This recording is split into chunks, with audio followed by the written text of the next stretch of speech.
things like that. And so they have helped us out greatly. So thank you to Sweetwater. And thank you, Sweetwater, for the candy.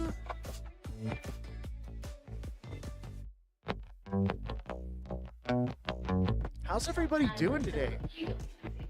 Guinea Marie says, what is happening? What is happening? Is that about how am I doing, or is that about the markets taking off? You fell asleep mid-show, I know. That's all right. We're gonna get into the markets, but I would say that we are definitely gonna see a pullback. But as for right now, it's not 100%. Music is loud. All right, hold on. Is that better for the music? Is it still loud? Has the music volume dropped at all? I can't tell. Because it's blaring through my headphones. Still loud. Okay, it.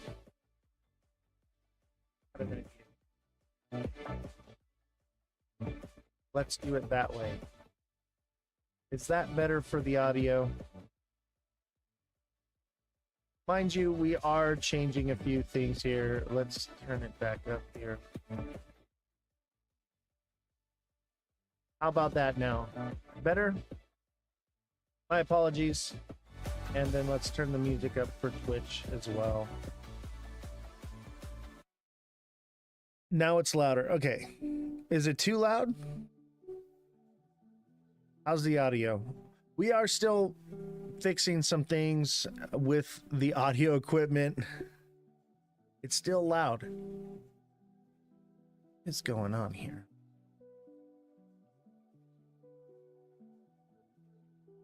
Let me turn down TikTok. I'm still learning how to use their audio settings. It's not as easy to use as TikTok or as Twitch is. Well, the double top I called on Ethereum was a winner. Good for you. I do think Ethereum's got more pump left in it. Luke, lady I follow that channels angels, sent out a mid-month message. Preparedness. One of the things she keeps saying is invest in XRP. I think in investing in XRP, I wouldn't, take a person who channels angels. However, we use a more scientific method here, and mathematical method through charting. And I would say, yes, we're bullish. However, we are due for a pullback. And as you know, X marks the spot, right? So I have a feeling we could pump as high as 260, even 270, probably more like 265. And then by, I'd say, May 21st, because we've continued to pump and stay above here, we would have a pullback to about 230, which is right on the X. And that would be your entry point. If you believe that it's going to hold above here, which I do believe, I think this line right here is no longer in play. And I think what we've done now is we've moved out of this descending channel here that we've had for months. It's been like 180 days. Yes, I would say the entry point is about 230. It could be a little higher, 231, 232, maybe even 235-ish. And it could possibly be even as low as 220. So we haven't quite gotten enough data to get a more accurate number on that. But there will be a pullback. There will be a second. Every time we get a big pump like this, we have a pullback and we retest resistance. Now we could get to that retest zone and fall below it.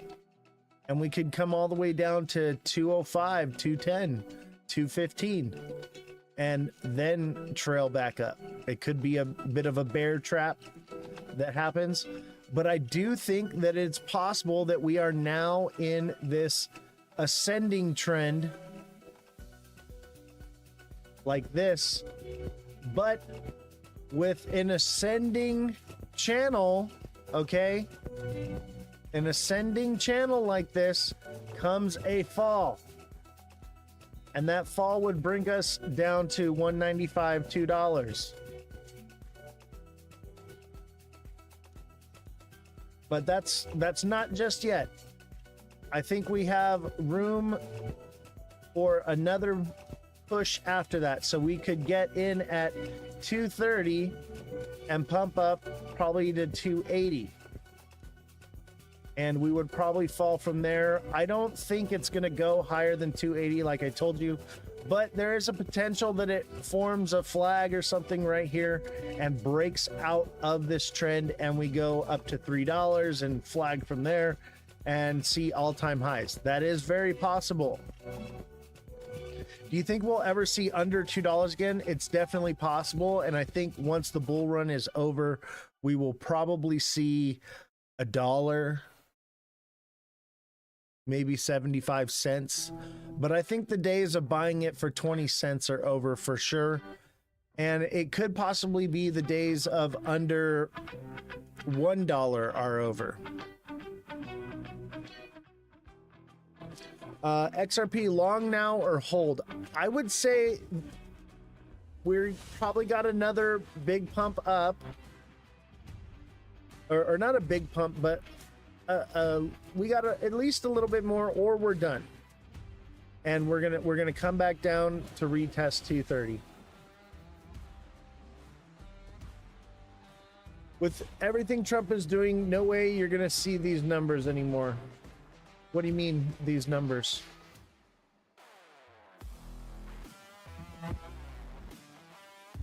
I don't know if we're going to hold up above these numbers because we haven't felt the impact of the tariffs yet. Even if the tariffs are over, music is loud. What am I doing? You know what? I'm 86ing the music. Music's done. It hits 270, 280. I'm selling most of my bag. Good for you. I wouldn't say most of it. I'd hold some because there is a potential to hit, you know, $7, $8. I would think 5's probably more the conservative number.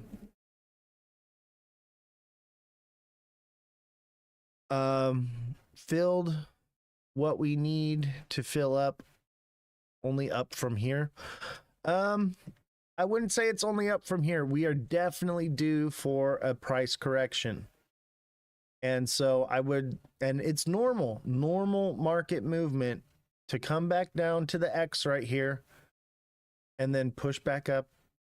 However, this is also this channel right here, this ascending channel, look it up. Okay, look up ascending channel pattern. Usually it'll drop into an ascending channel like it did. It dropped down into it. It'll move up it, and then it'll fall out of it.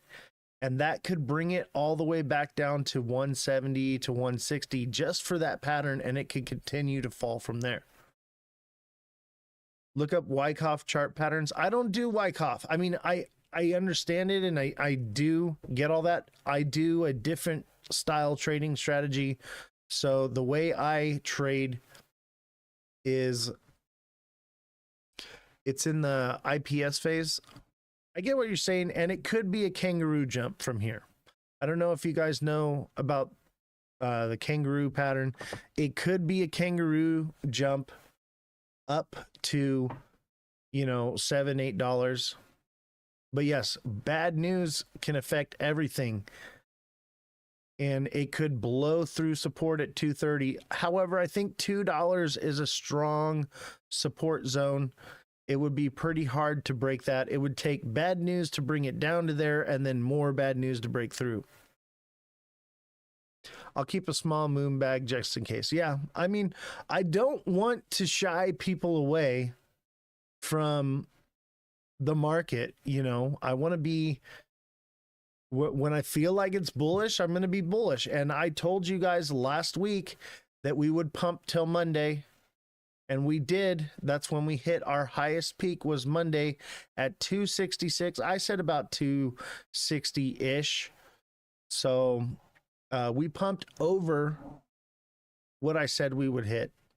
So I will always admit when I was wrong, but we can't catch every wick all the way to the tip. But if you set an order at 260 and you bought in down here, you did all right. And if you bought in at 163, you are sitting pretty right now. But remember, take profits. Take profits.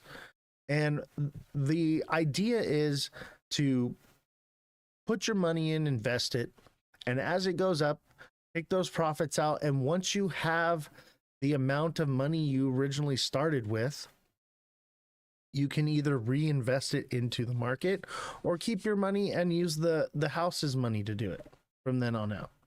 And then you haven't lost anything, you know.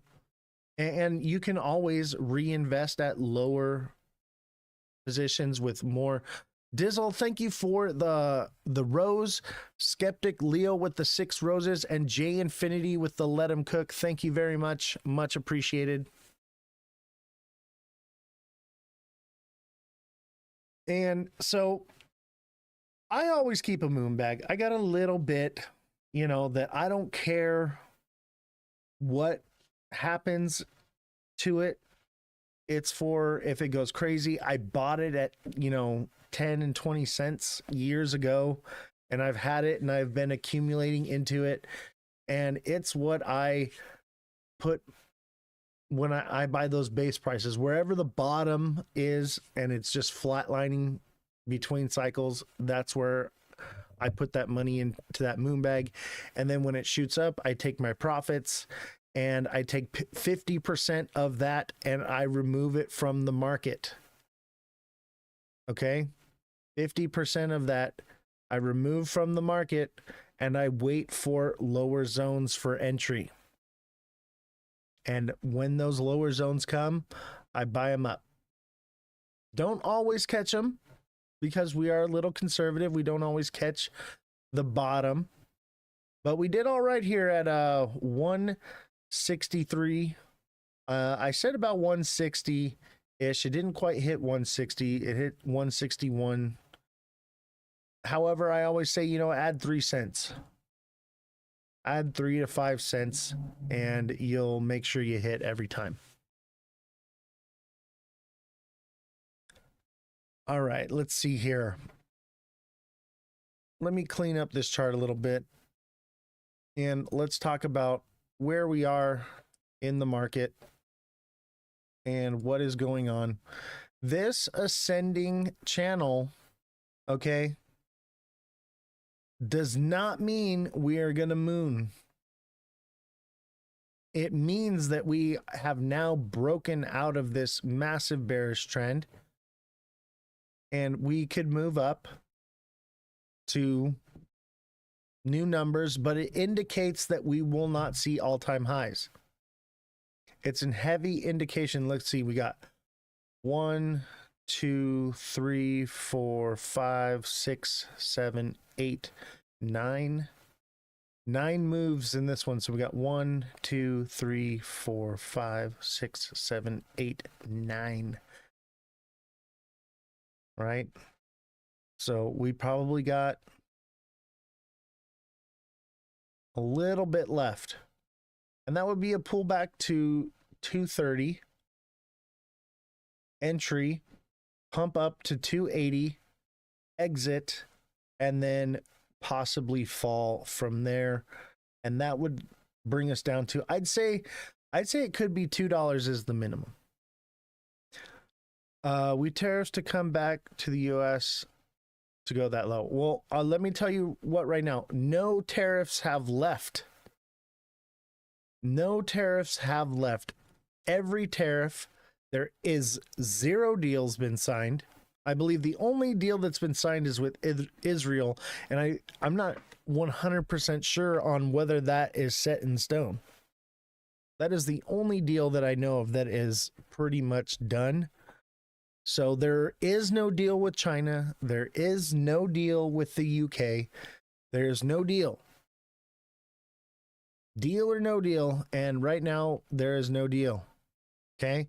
Everything is a 90-day pause for China and a 90-day pause for UK. Didn't the US make a deal with the UK? No, there is no deal with the UK. I have to pay my tariff on my product from China. He's right. No deal. Yes, tariffs are still in play. They've just been slightly reduced for 90 days for renegotiation. It's just a pause, and it's not even a pause. 10% tariffs still remain in effect even with the pause. There is no deal with the UK. Nothing has been signed. Abi, I'm telling you right now, look it up, dig into it. Don't just read the headlines. Nothing has been signed. Nothing's been signed with China. Abby, go look it up. It's a 90-day pause. You've been lied to. And that's why we have a show here, because I'm not here to lie to you. I'm here to tell you the truth. And we're going to go over the news, and I'm going to cover some articles and show you firsthand that you have been lied to. So stick around. Don't go anywhere, because I am going to show you firsthand that, bro, you voted for Kamala? No, I did not vote for Kamala. I did not vote for Kamala. You know what? Just to set the record straight, just because I'm tired of it, because it's annoying to me. Everyone thinks that I'm this and that, whatever politically. And I will tell you right now, I did vote for Trump. Okay? But I will call out anyone, any politician, any person, any deal, any fake news, any nonsense. I do not deal with it. And I actually have examples of fake news that you can read how the media manipulates things. Okay? I will show you how the media manipulates things on both sides. Okay? There's a cult following on the right, and there's a cult following on the left. And I'm not here to do that. I am here to break echo chambers, and I'm here to educate you so that way you are not lied to and fooled. I'm here to give you the truth. Unbiased, milk toast, middle line truth. I have no opinion. Okay? I have no opinion. All I have are the facts. That's what I do here. I'm here to give you the facts. And that's why I haven't told anybody who I voted for, because I don't want to take a political side, because that's not what the show is about. It's about fact checking. Stop yapping. What's your price on Solana? All right. That's a bit disrespectful. So even if you do subscribe, I'm not going to do Solana for you. Okay. And actually, you're gone. Disrespect me and you're gone. Okay. I'm not here to deal with that nonsense. Okay. This is my show. I'm going to do things the way I want to do it. So, if you feel like I'm being rude, I'm sorry, but I deal with so many violations because I'm here telling the truth. People are nonsense. I have to remove, as soon as they're a problem, I have to remove them immediately, because I literally deal with 9+ appeals every live on TikTok. It's none of your business anyway. It's his right to keep it private. It doesn't matter. I'll tell you what I did, okay? But I'll also tell you, I'm not here to take a political stance. I'm here to give you facts. Dizzle says Abby was rude. Yeah, I know. And those types of people, unfortunately, because of what we've been going through, I do not have any room for it. So please be respectful. You are welcome to a different opinion. You are welcome to all types of, you know, different backgrounds, and I don't care if you're pink, blue, or up or down or left or right. I do not care. Okay. The idea is to be respectful, but I cannot advocate for any more insolence of this show because it is too much. I saw that sweep at the lows, and once we made that V shape, I put a little more in. You talking about down here? This right here?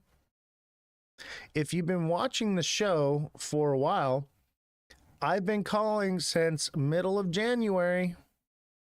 I told everyone we would probably drop to about 160, 163, and that would be the lowest before the turn upward. And those of you who were watching the show were able to set those price points, set in those limit orders, and snipe that thing within cents. The wick, baby. We wicked that thing months and months ago. So this is beautiful. This is a good thing. And when we get a big pump up like this, we're due for a 50% price correction. That's right there, 162. It's just normal. It's math. It's not that hard. What's up, Saketh? I feel like that short is biting you in the ass now.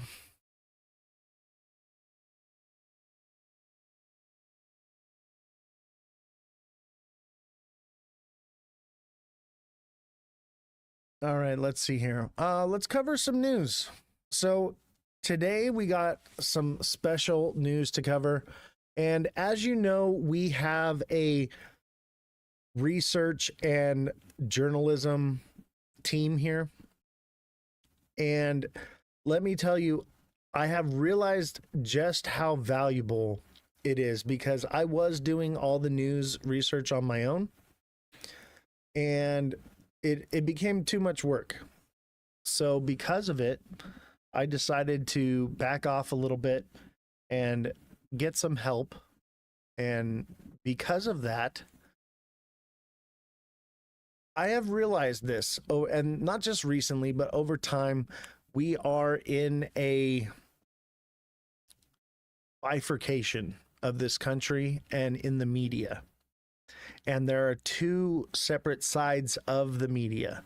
And so I feel like it's very important for me to have both sides reporting that information to us so that I can go through it with a fine-tooth comb and we can sift out and find out where the lies are, where the misinformation is at, and which side it's coming from, because it comes from both sides.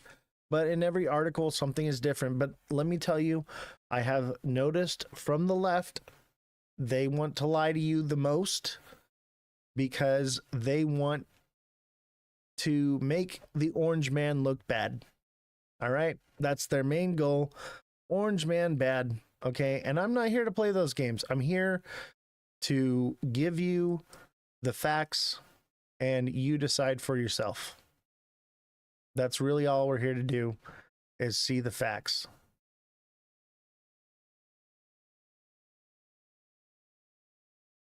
Buy gold card and hold. You'll remember this for real. Have a great day.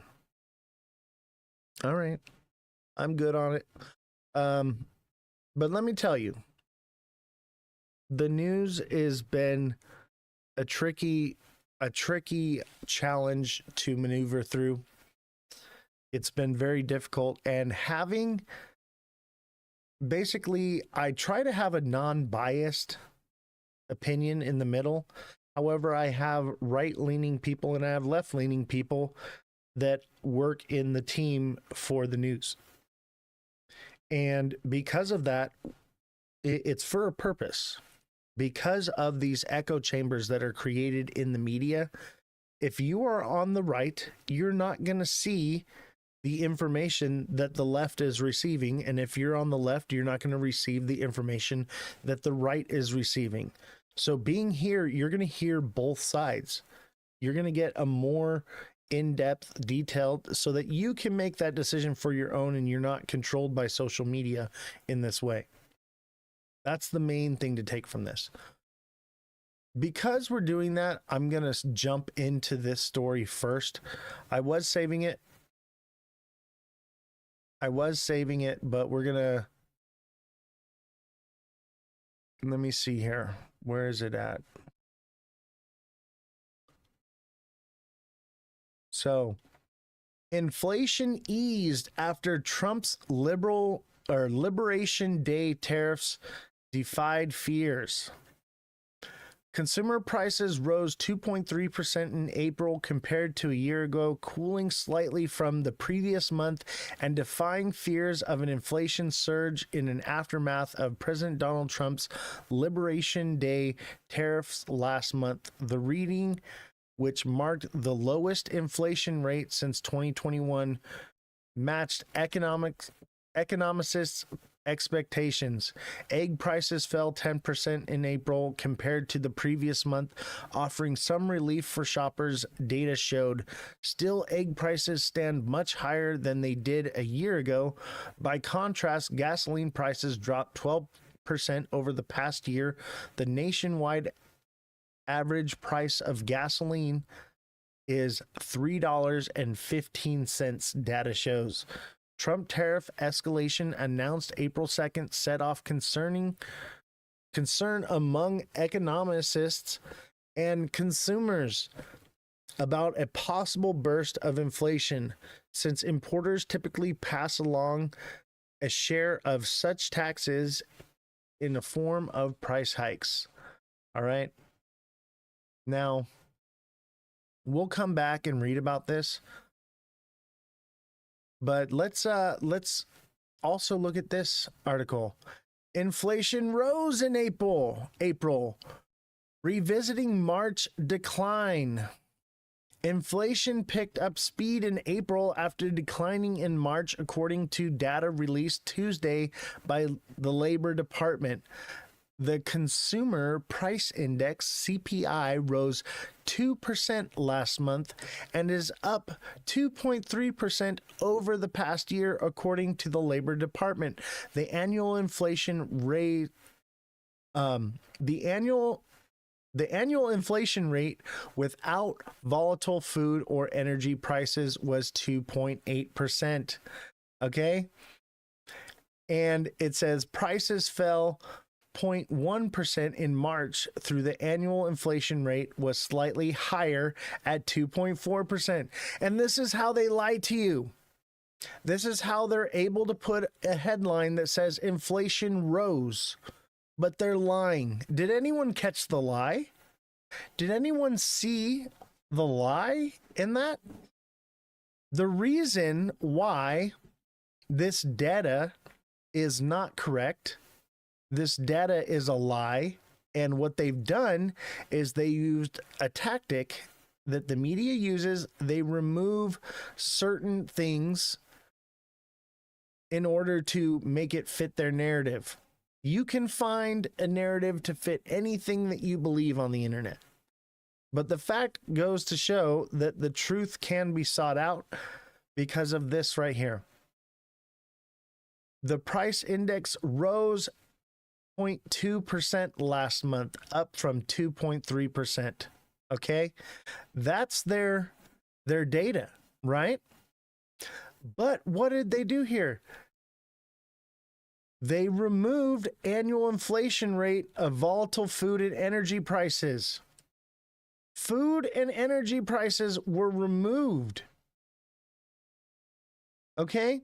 They had to remove that in order to get the numbers that they wanted. They had to remove data. Okay? That's the only reason why it shows that it's down in their report. Because they're lying to you. Inflation is actually down. People spend about 90% of their incomes on food and energy. Anything could be considered energy. Gasoline. Right? food. Inflation on food has been a big deal. Inflation on food not being counted is going to make it sound like it's up. Inflation on gas, which is energy. Energy drinks. Yeah. They lie to you. They lie to you. They remove things and they list it here right at the end. But they count on the fact that you're just going to read this. They count that that's all you're going to read. Inflation rose in April, rising March decline. But that's a problem for us because we are in the market, okay? And we are here to make trades, right? And we can't make educated trades without having the right information. So if you read this, you're going to believe that inflation is up and the Fed is not going to lower rates. But if you read this, you're going to read that inflation is actually down and the Fed is most likely going to lower rates. Now, they haven't done it yet. Okay. And we knew that they weren't going to because of the uncertainty with the tariffs. And there is still that uncertainty. Nothing has been signed. However, inflation is getting better. So that being countered in, I think we should see some kind of a rate drop this year. When? I don't know. I don't think it'll happen in July because I also am a little conservative on just saying that everything's going to be okay. We don't know that everything's going to be okay just yet. Because I will tell you why.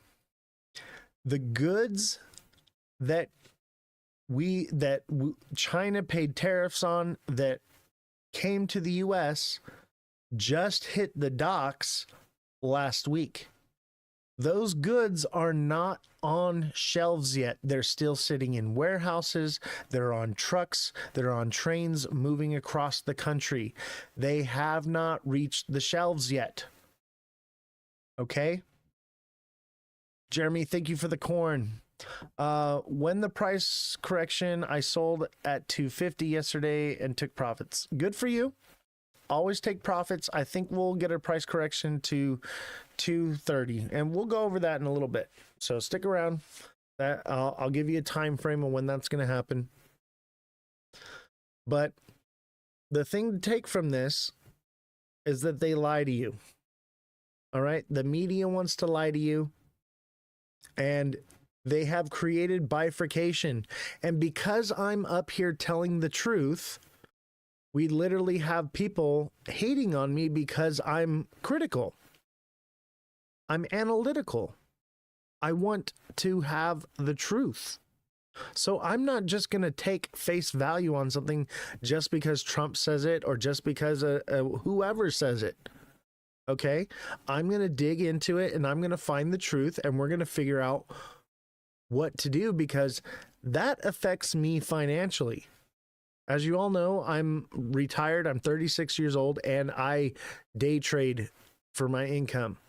I make about $1 a live from TikTok and I make nothing from Twitch. All right. I don't make money off of going live. I do this for you.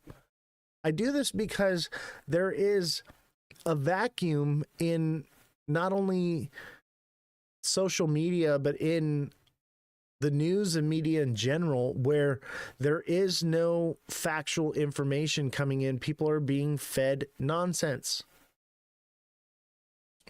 So I'm here to break that. What's the next high for XRP? We may have hit that high, but we could see 280 if it does go higher, but I think we're due for a pullback. The reason I do this show is for the sole reason of, one, I love doing this. I was an audio video engineer, so being retired, I get to work with the equipment that I used to use and do the things that I used to do, but I get to do them from home now, and I get to have fun and hang out with you guys, and it's also therapy for me. I need something to do with my time. And I've decided to invest my time, my most valuable resource, into you for entertainment. Because I'm also an entertainer. I was in a band, I was a DJ, I did all kinds of different things. So I'm creating this for you, for the people, because I believe that the people need the truth. Play some Creed. I cannot play Creed because we do post these videos to YouTube and we don't want to take away our monetization. But I'm down with Creed.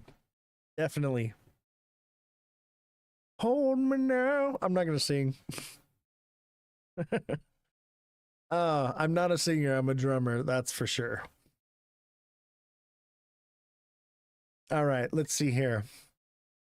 We'll come back to this because I wasn't quite ready for this, but because of what happened, I thought it was important to talk about that and let you guys know that I'm not here to have a side that I sit on. I'm not here to take sides. I'm here to give you the facts from both sides, and you decide where your allegiances lie and where the truth is, so that way you can make informed decisions in the market, because that is what influences the market, is what is happening in the world and what the news is saying. And that's why I now factor in moon cheese, because I used to not factor it in, and now moon cheese is the cheese that they put in the trap to catch people to use them for exit liquidity. Okay. And they feed people, spoon feed them moon cheese. Can XRP reach $10? I think it's possible, but not this year. I think this year probably more like $5 to $8. I think $7 is a little more conservative.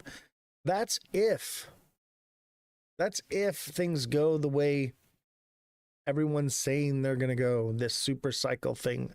I don't see it. I think the liquidity is more spread out than it's ever been. There's more projects to invest into, and people are trying to get ahead of the curve. So why would you invest into Bitcoin when you could get into altcoins early? Or why would you invest into altcoins if you can get into meme coins early? That's why everything pumped in unison. I'm calling this the unicycle. Okay, I coined that phrase. That's my phrase. I've said it. You heard it here first. The unicycle. Everything is pumping together in unison. Will there be a drop in Bitcoin dominance that sends off an altcoin rally, and then vice versa for meme coins? Yes. And that's because people still think we're in the previous cycle.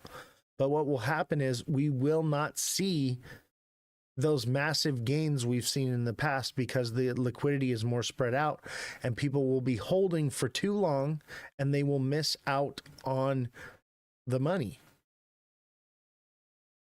And those of you who are educated, who are listening to the show and hearing this, you're going to be able to make sure that you're taking profits along the way up, because the money isn't real unless you make it real. It's just numbers on a screen. What's up, TikTok treasure? How you doing, fam? Glad to have you. All right. So we have a new candle for today.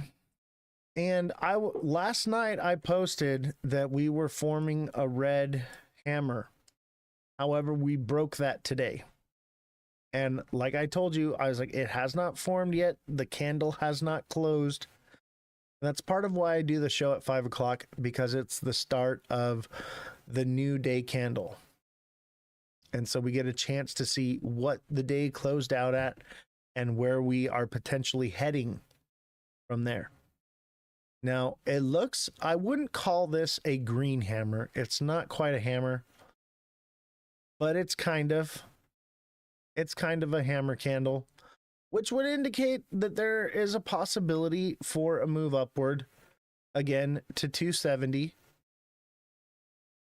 I would expect that we would see a red candle first before we see another green candle up to 270.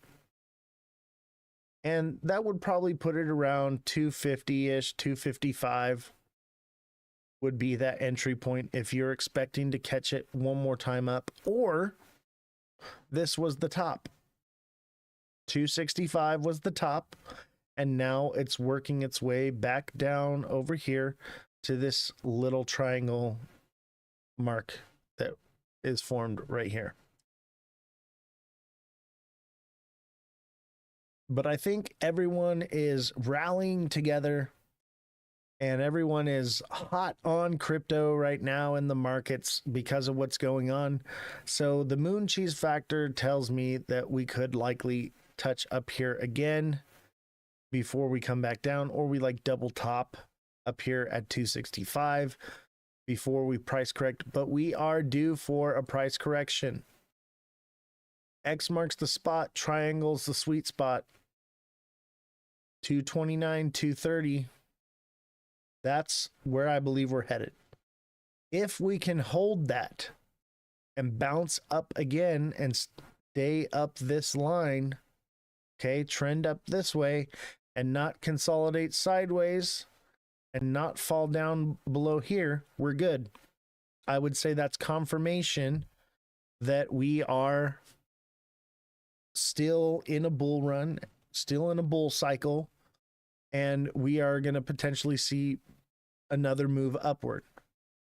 However, this is a bearish pattern.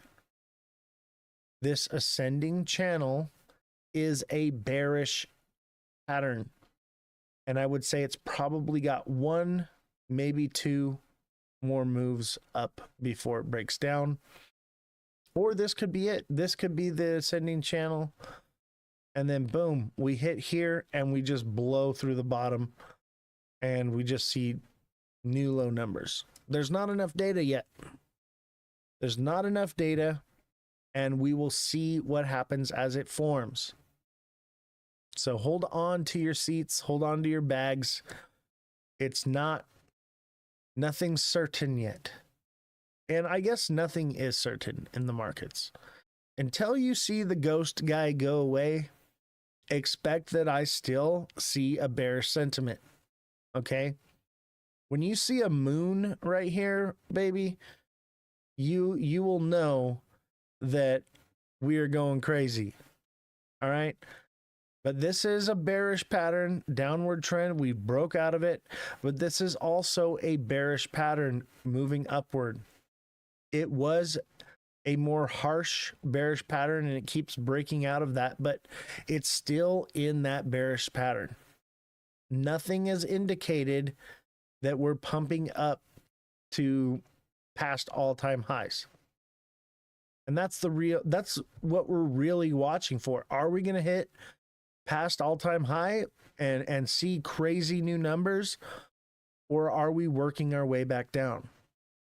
Has anyone looked into STX? It's only been on the market for about 3 or 4 weeks. Let me have the fact checker look into STX.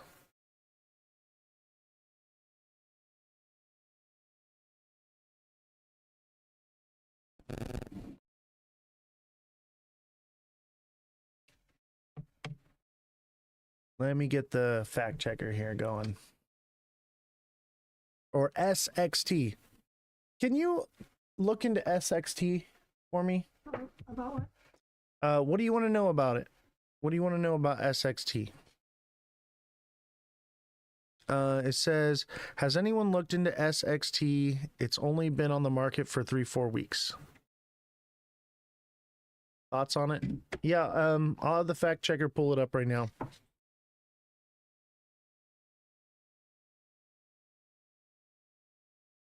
Because we're in the studio, I'm in the studio part, the recording side of it, and then there's a secondary side where the staff is at. We have IT in there and mission control. And so the mic system is not set up in there yet. So they will be mic'd at one point where they can just chime in and talk directly into the show. So that is coming soon. We are building. We literally a few months ago started. I was just a guy with a phone pointed at a tablet, and here we are now sitting in the studio. It's amazing. Mission control, awesome. Yeah, mission control, we're headed to the moon. But as of right now, Houston, we've got a problem. We've got a problem. We've been grounded till further notice. Love me some Moodang. Never play meme coins, and you said last week we are in meme season. I put 5K into Moodang at 4 cents and sold at 22 cents. Good for you, buddy. Glad to see. Hopefully you recovered from that short you put in. Because I told you, I warned you when you put in that short. I was like, hey, man, I'd wait. We're in consolidation. I'm not too sure. And sure enough, we got that moon cycle pump. How about the moon cycle, though, right? Isn't that crazy to think that people trade? That ship has sailed. Yeah. Hopefully you regained any losses from that, though. But the moon cycle is very interesting to me. And for some reason, the moon just plays such a role in the markets, not only in the lingo that we talk, but in the cycle that the moon has. And that would indicate, you know, that we've got probably a month of downward movement coming our way.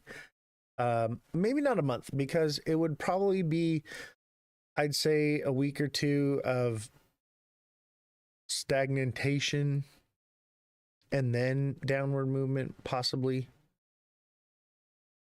We just kind of have to see. Dip coming anytime soon for XRP. That's what we're watching for, but I would say yes.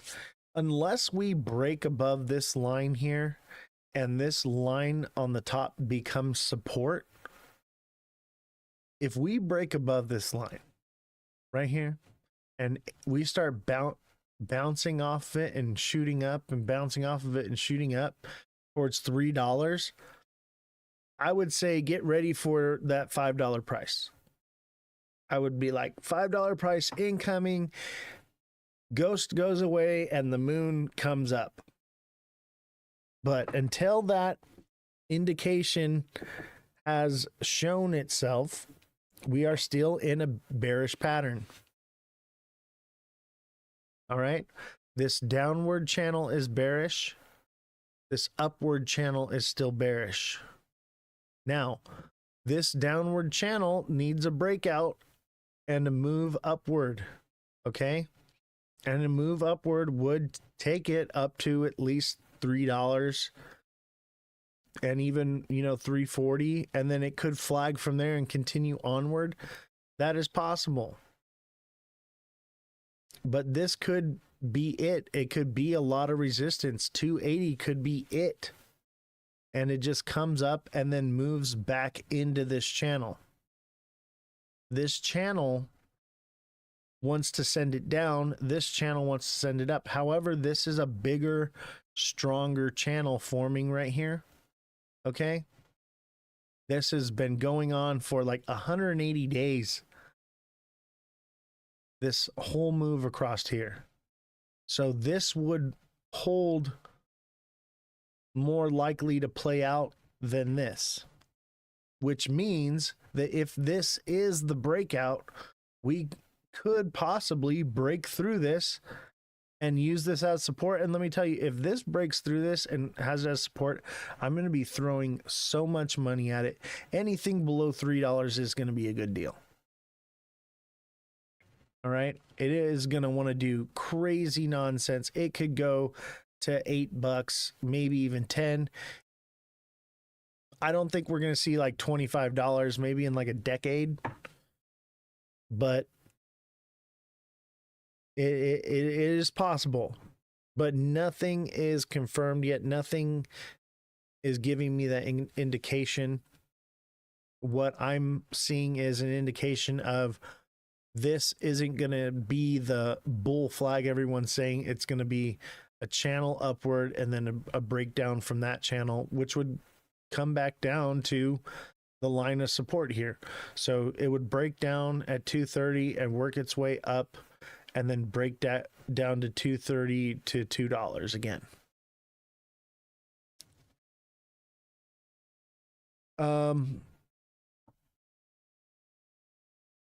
Lots of people are talking down on XRP. That means they want everyone out of XRP. I agree. Usually whatever the media is saying is what you should be doing, the opposite. If they're saying, oh yeah, it's going crazy and analysts say this right after it had a big pump, that's because it's probably going to pull back. The article will say it's going to $50, and then you read it and it says that it's going to $50 in a decade. You know, what support is breaking? I think I want to put more in. Okay. So no support is breaking. No resistance is breaking. Okay. This top blue line right here, Guinea Marie, this top blue line is resistance. This bottom blue line is support. Okay. This line up here on the top is now support. But X marks the spot. So we would move up here and probably fall down, and the entry point would be at 230. If it doesn't break from there and continue to fall down further to $2. But I would say if it does fall to $2, that's like a nasty, maybe Head and Shoulders that formed there. I don't know. I would say it's a little out of, but it kind of is, that could form. Break down to $2, consolidate again, and then break down. But I'm not even going to call that. It's way too soon to see anything like that. And it's a little broad on the shoulders here. But we need to get above this blue line if we're going to see $3 in the next few days. In the next week, I would say. The next coming weeks, could be 2 weeks. However, we have moved from 161 all the way to 265 without a real pullback. There's been no price correction. It's due for a price correction down to 220 at least. What range busts the blue line? What do you mean, Kodak?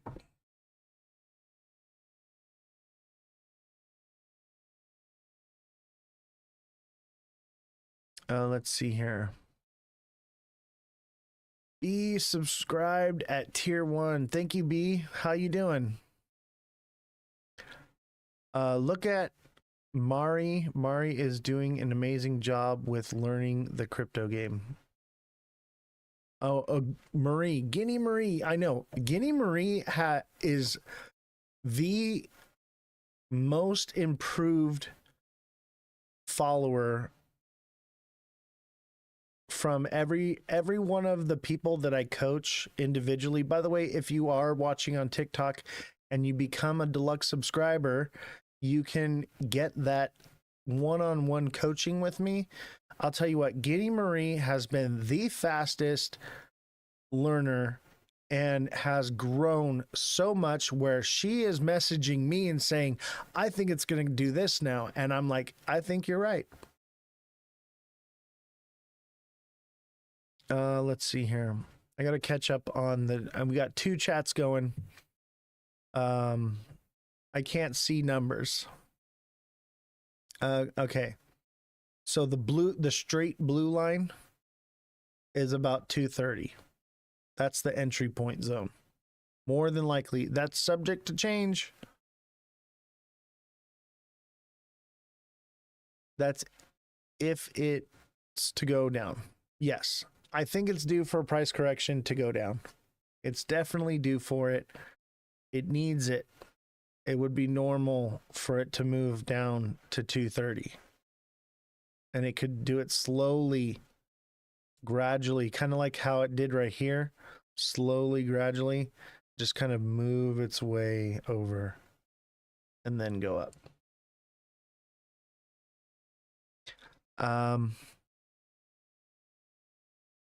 Kodak says, thanks. No problem. I think you both had the exact same question, just in the same chat or different chats.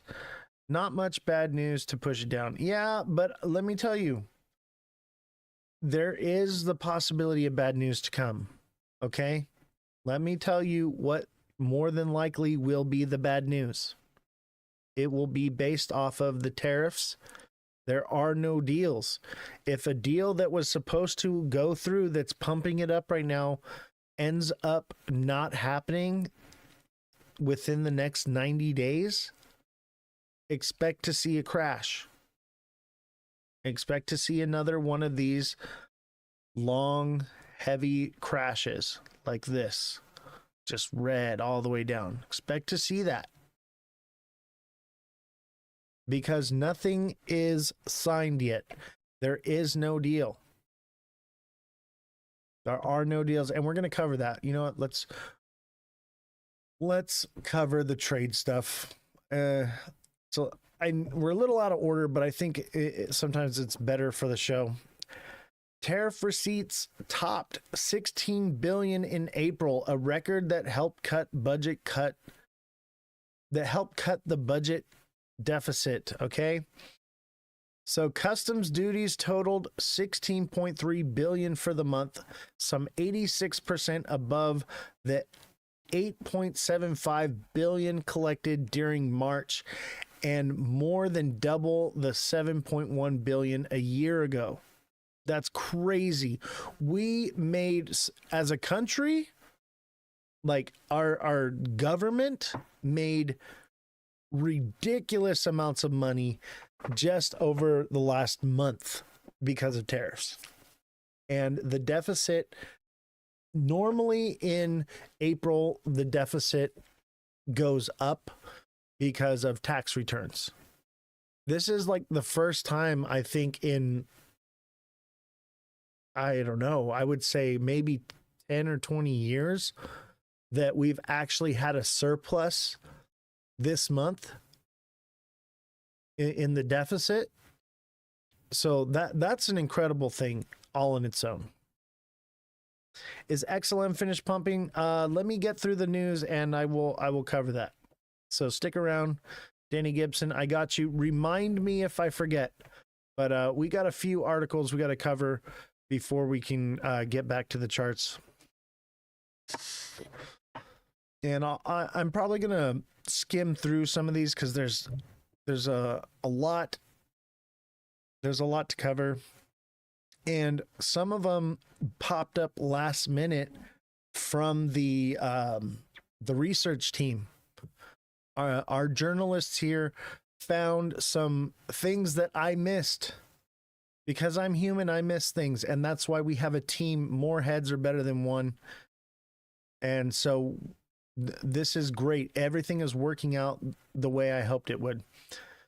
Shipping containers are seen at the port of Oakland as trade tensions over the U.S. and with China in Oakland, blah, blah, blah. Let's see. We read this already.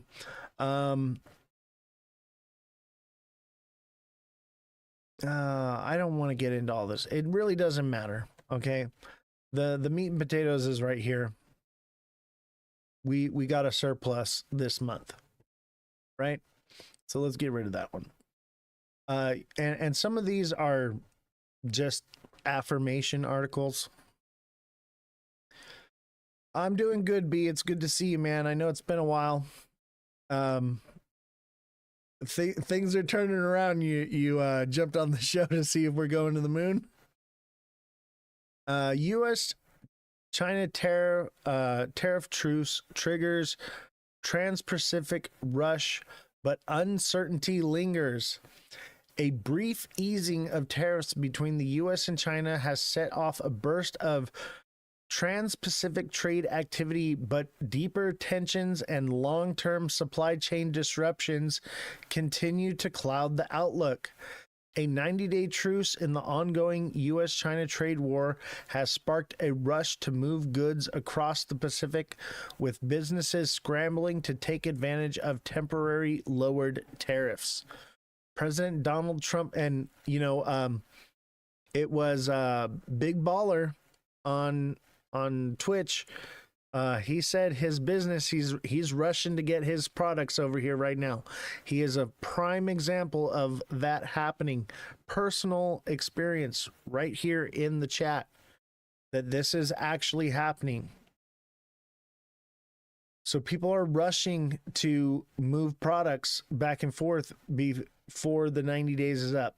President Donald Trump essentially backed down on a trade war that he started with China, reducing U.S. duties on Chinese imports from pushing 145% to 30%. China, meanwhile, slashed its tariffs on American goods from 125% to 10%. And mind you, before this happened, we were paying 7% to China, but China was paying almost zero. China had tariffs in place, but the Biden administration did not enforce them on China that whole time.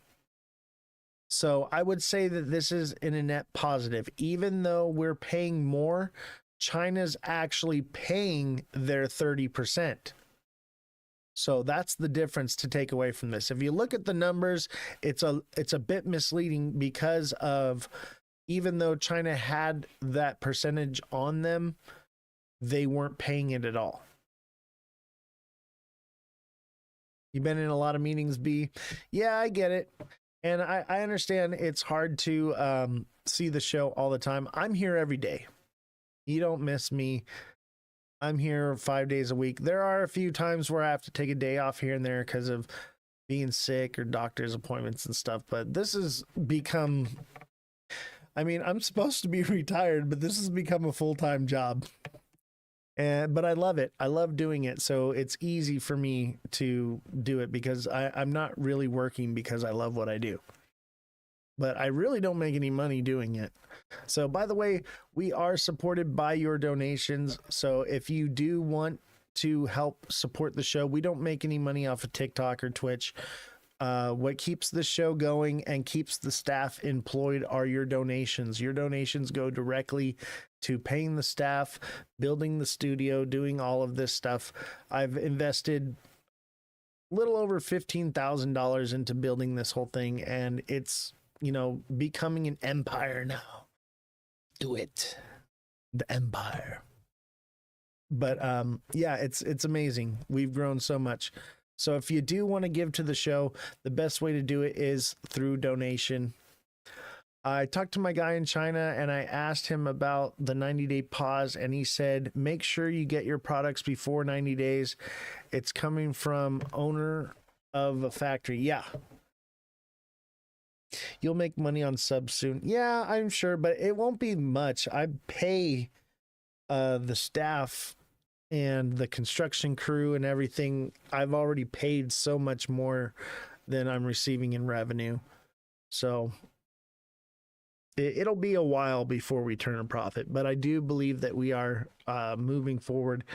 The only reason I would say that we are getting, I wouldn't say we're profitable, but and I wouldn't say we're breaking even, but I'm able to continue to employ the staff is because of the donations. So the donations right now are the lifeblood of this whole thing. So much appreciated to all those of you who donated. Much appreciated. All right, let's see here. I don't think we need to read any more of that. Just understand. Oh yeah, actually there is. Hold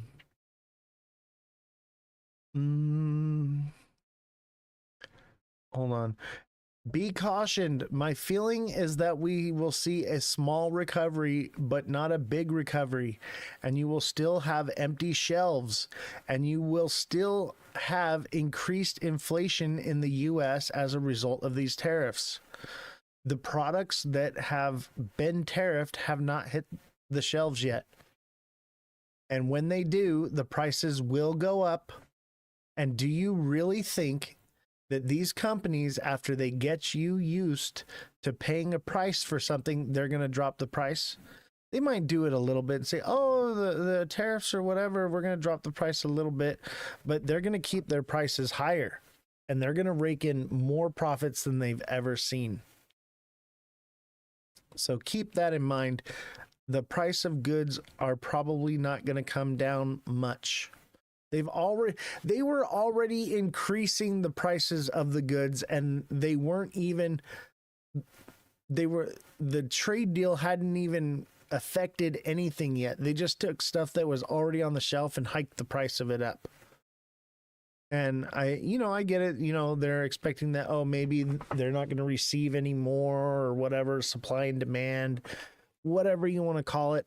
But we haven't even seen the lack of goods on the shelf yet, because it will take time for these things to happen. Just like it did in 2020, we didn't feel any of that until like 2021.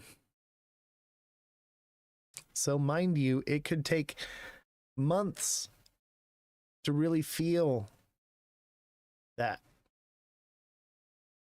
Let's see here. Inflation eased after Trump Liberation Day tariffs. We read this already, and let's give it a listen here. The Consumer Price Index shows inflation is cooling. Prices rose 0.2% in April, up slightly from March, but lower than analyst expectations. And prices are up 2.3% compared to a year ago. That's the lowest annual increase in more than 4 years. Let's bring in Bankrate financial analyst Stephen Cates for more. Stephen, thanks for coming on. What do these numbers tell you about the state of the economy? Well, I think this is, as you mentioned, lower than anticipated, but it really belies what we expect the long-term impacts of the tariffs to be. I think ultimately this is a short-term view of a few weeks after the tariffs were announced. It may take a few months until some of this starts to work its way through the system and actually reach the consumer.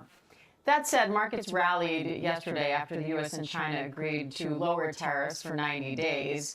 So will the negative forecast about the trade war be reversed if we're able to reach deals with our trading partners? I think this is unequivocally very good news. Obviously, the stock market reacted very positively, and this is a trend in the right direction. I think to look at where we were a few weeks ago, this is a massive improvement for China to go from 145 down to 30.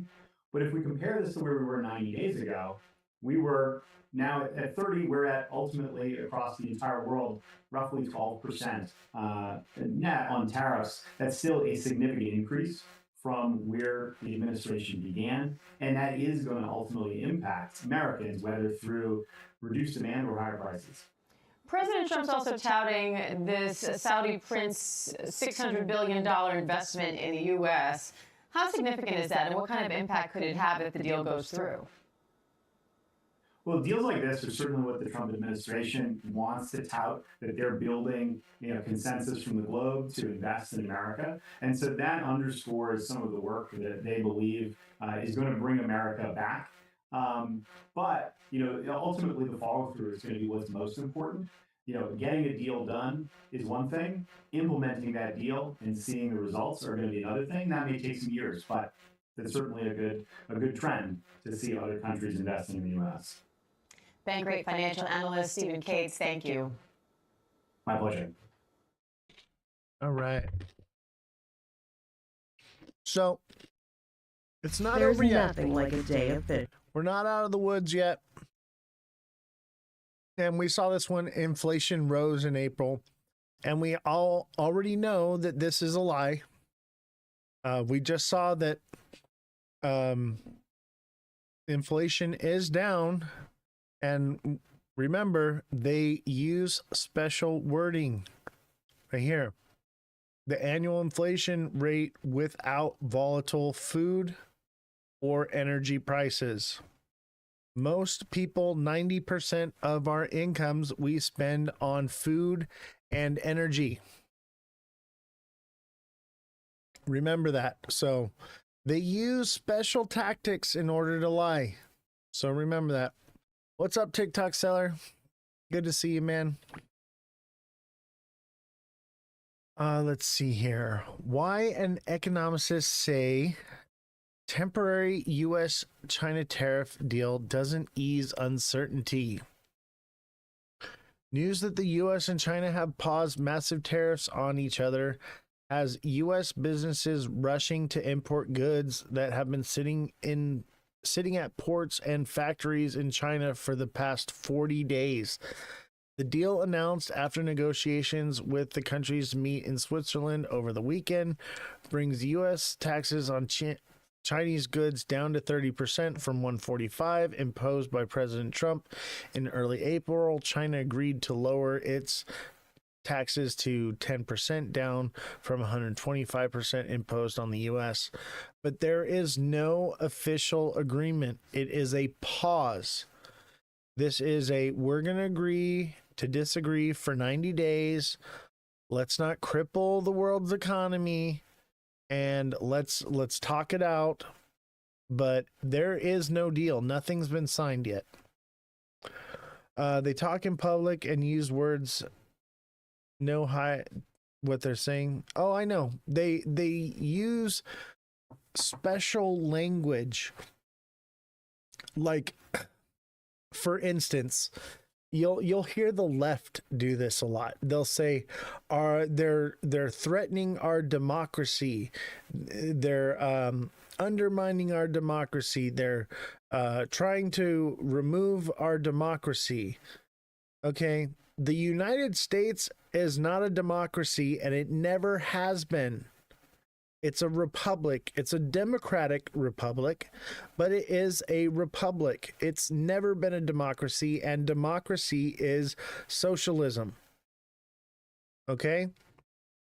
And they use these words because they want you to fight for democracy, which is basically socialism.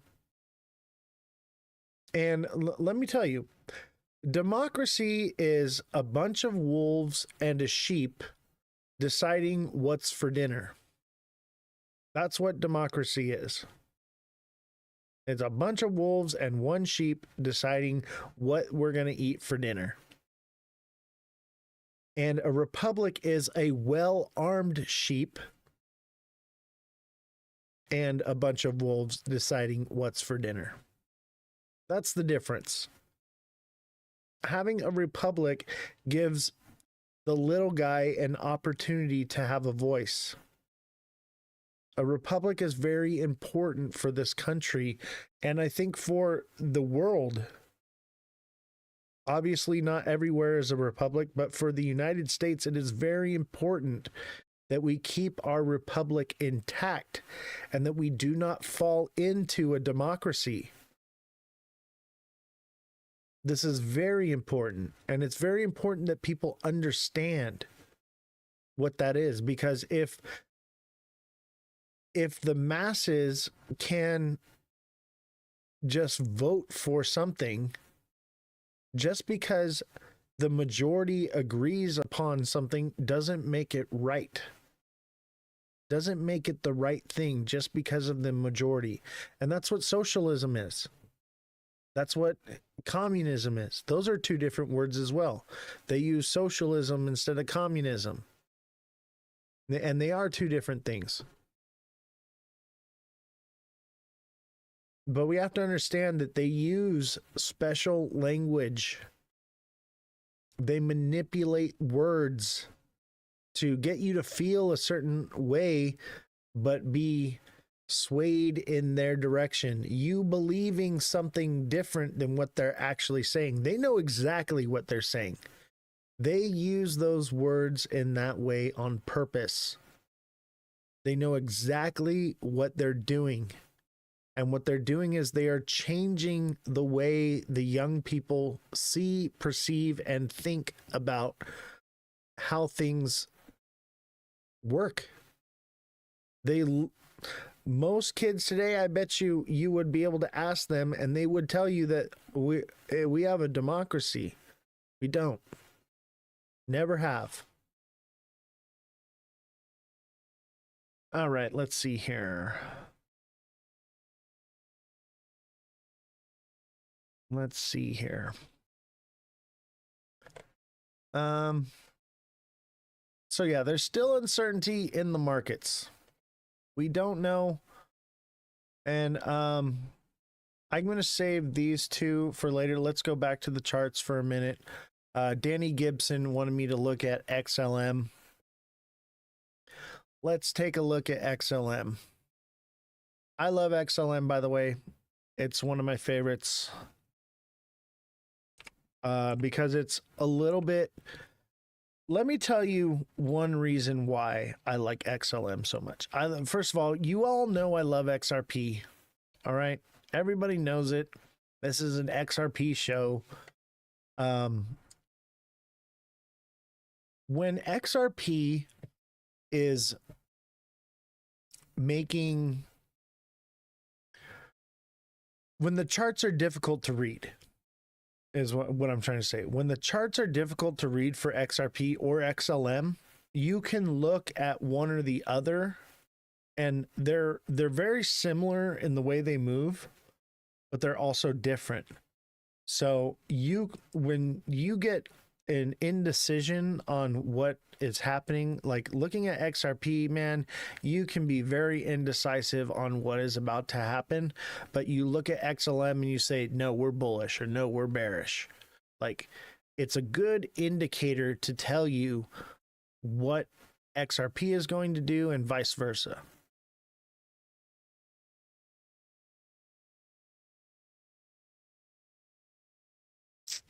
Are you on TikTok today, or are we banned? Oh, never mind, we're on there. We have a constitutional republic. Yes. The republic, a constitutional republic means that the republic has to adhere to the Constitution. Thank you for clarifying that, B. Let's look at XLM.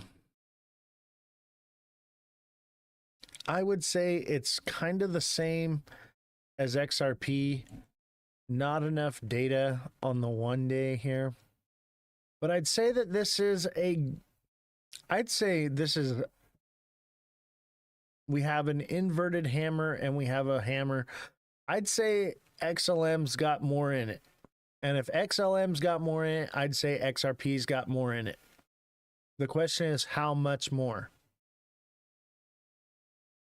The question is how much more. I would say 235 for XLM. And I've been saying that for a few days.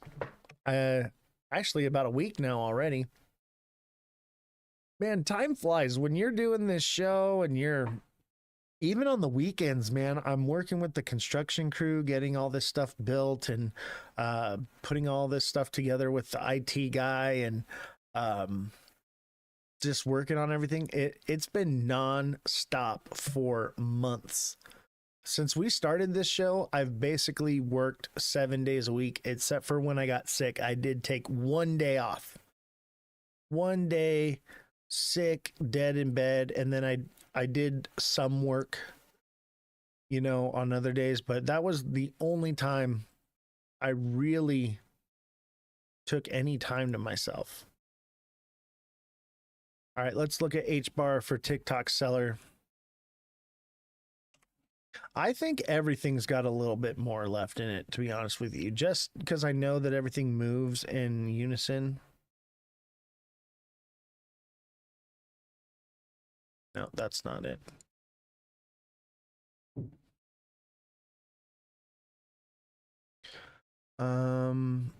Hedera US dollar, there it is. H-bar looks the same as XLM. H-bar's got to move to at least 24 to 26 cents, I think. Somewhere around there.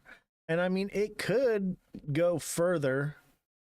It could go to 228 and beyond, but from what we're seeing right now, we only have so much data.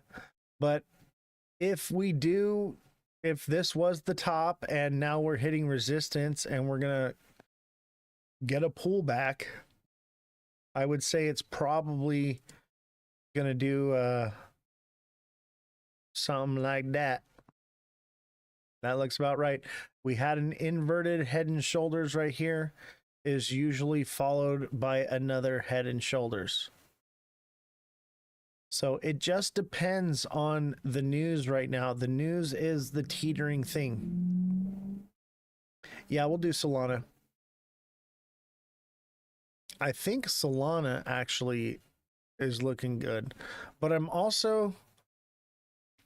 little wary on Solana just because Calvin Hill says that it's going to do good. But I'll tell you, a broken clock's right twice a day. Yeah, so Solana played out its head and shoulders perfectly and fully. The question is 179, 180 going to be support, or will it blow past it? The question is this going to be a diamond top right here?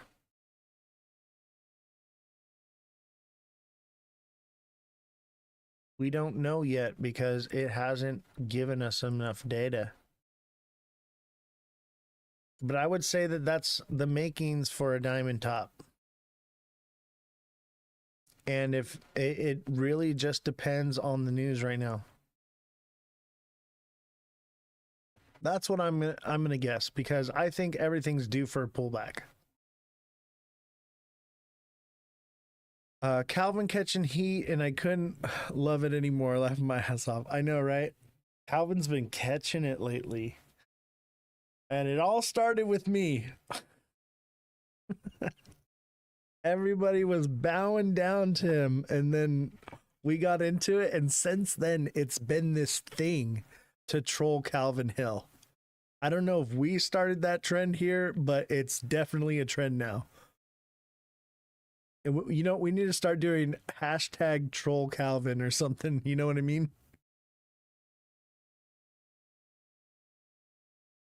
I think that this is highly likely, and that would kind of line up that we could possibly drop from here, pump back up hard, drop down pretty hard, and then kind of consolidate, and that would bring it, if it does this, it would bring it down to 147 to 140.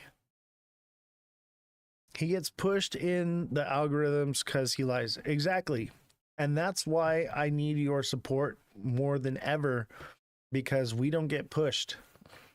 We grow because of your support. And even just hitting the like button. If you're on TikTok, go in and smash the like button. And if you're on Twitch, everybody run on over to TikTok real quick and just start smashing the like button so we can start building up our community, help drive in new people. So if you are watching on Twitch, go on over there real quick and hit the like button a bunch of times. And if you want to jump back over to Twitch, go back to Twitch. But we use TikTok in order to bring in new viewers, because Twitch is so new for us. We haven't reached that audience yet, and Twitch is just building and growing on the crypto community. There's not really a space for it yet, and I believe that's why they reached out to me to possibly speak at the Twitch convention. So we'll see what happens with that. Says, sorry, I deleted TikTok. No worries, man. But hopefully we do TwitchCon in San Diego and I get to speak there. And I'm hoping that that brings a new audience, not only to Twitch, but to this show. And it's going to grow us exponentially. So fingers crossed. Hold on. We got to do the TikTok prove that we're still live. They think we're cheating. But yeah, I'm really excited for that. And if anything, it sounds like I'm going to be, if I don't get a speaking spot at the convention, I'll probably have some kind of recognition or be attending. So that'll be cool. Is this pre-recorded? What do you mean pre-recorded?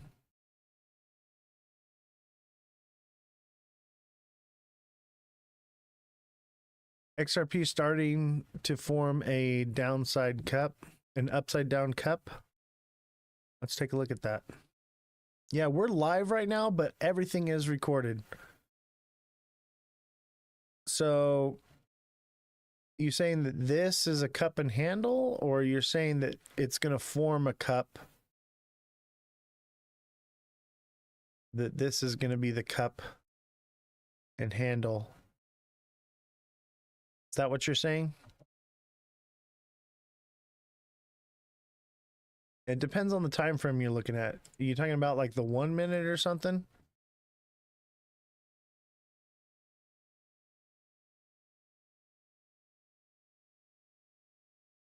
The 1 hour?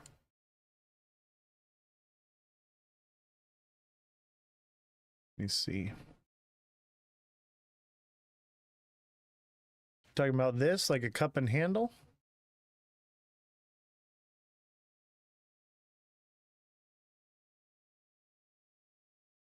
And that would, if that is a cup and handle, that would indicate the move to 270. Yeah, we don't do the 1 minute here. I know, right? If everything goes okay with my surgery, I should be attending TwitchCon also. Oh, by the way, B, I did put in a word for you. For TwitchCon, you may be my special guest, just so you know.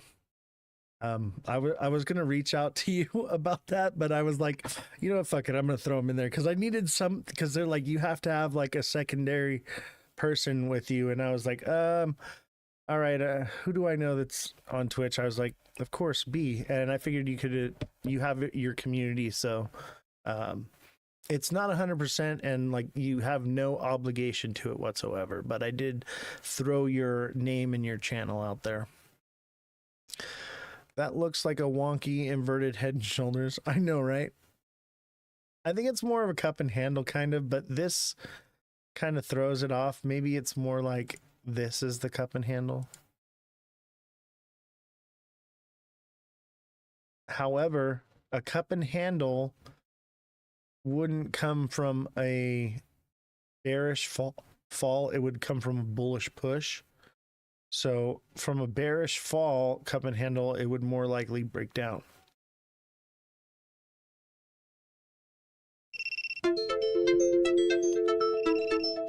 And we're disconnecting again on TikTok. What's crazy though is we're doing good on Twitch, but we're disconnecting on TikTok.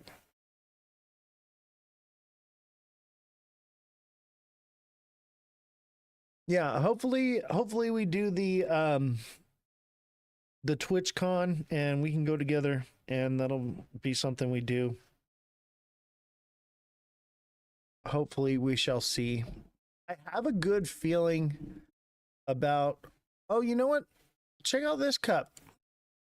Hold on. Is that a cup and handle?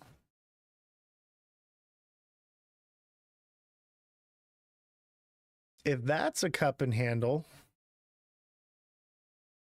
that would indicate a bit of a pullback and then a nice push up to 280. But I'm excited about TwitchCon. I'm probably going to TwitchCon even if I don't speak. I'm probably going to still go. Even if they don't give me like credentials to go, I can more than likely get in for free because I work at the convention center all the time. So that wouldn't be hard.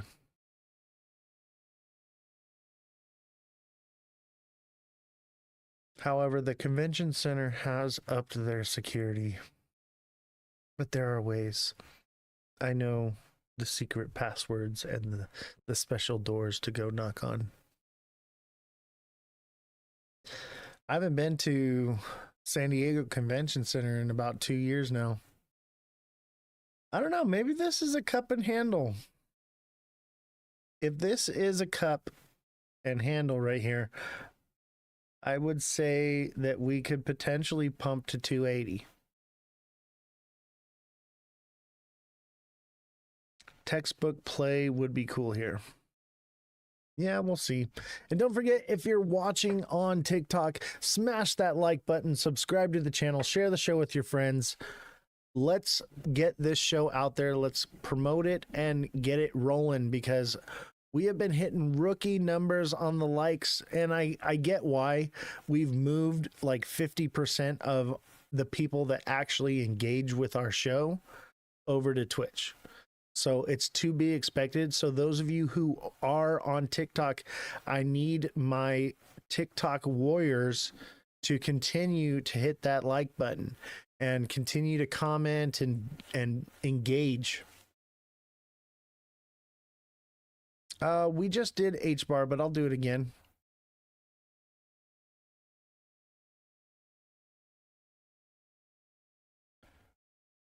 Let's see here.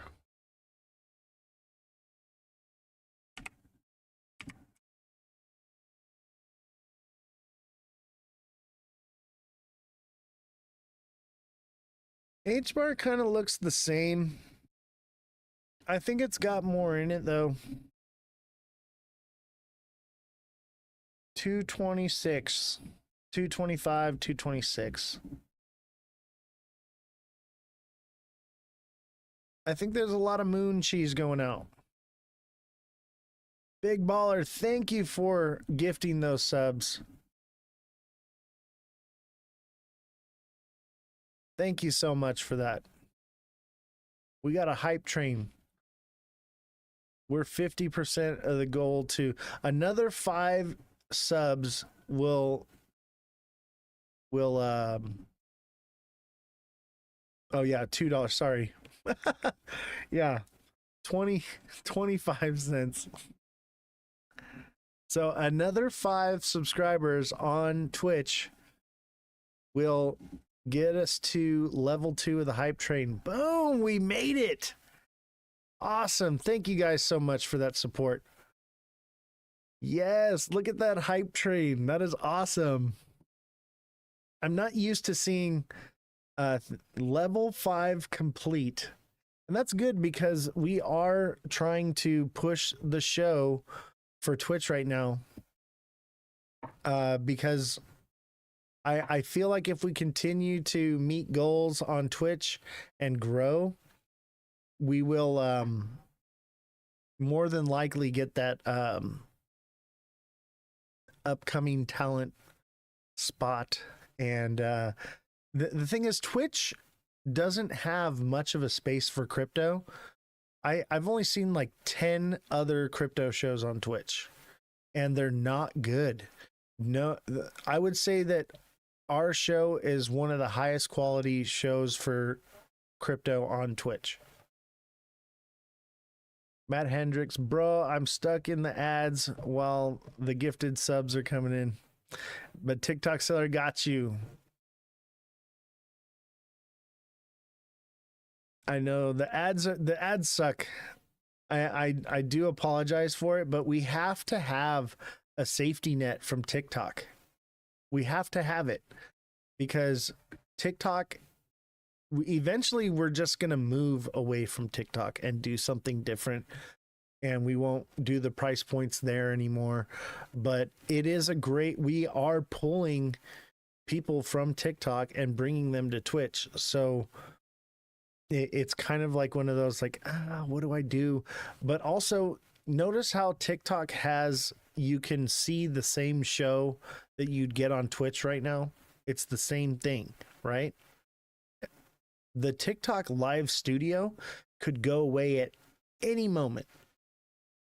All they got to do is hit me with a guideline, and boom, that's gone, and we're back to pointing the camera at the screen.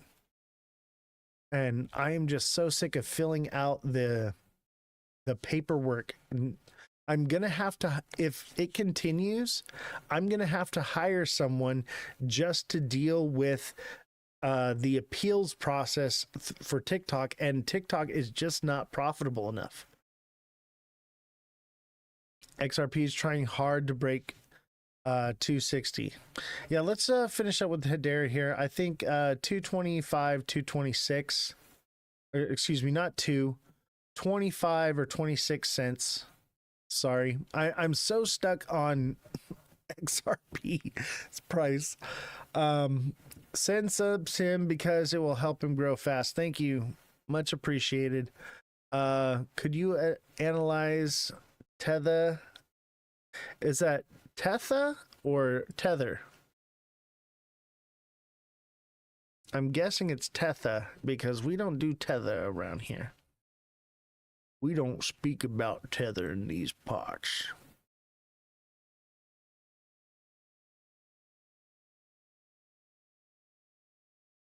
Did you see ads for Algo on TikTok? No, I did not. I did not. That's interesting. I really like Algorand, by the way. Ever since the crypto summit, I'm about it. Tether token?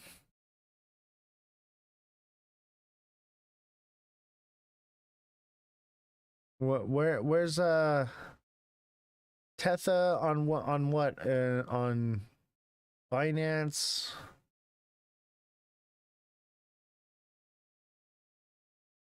It's a token, right? Oh, I put Tether. T-A. Tether. Tether token.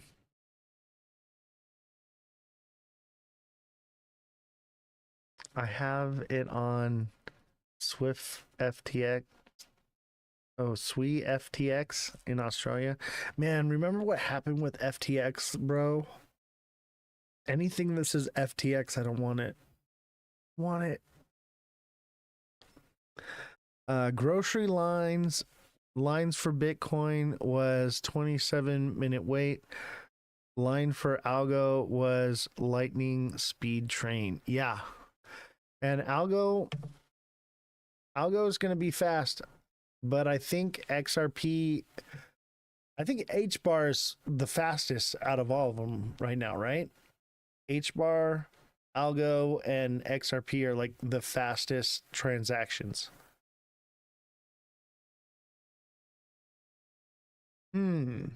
This is interesting. Let me tell you.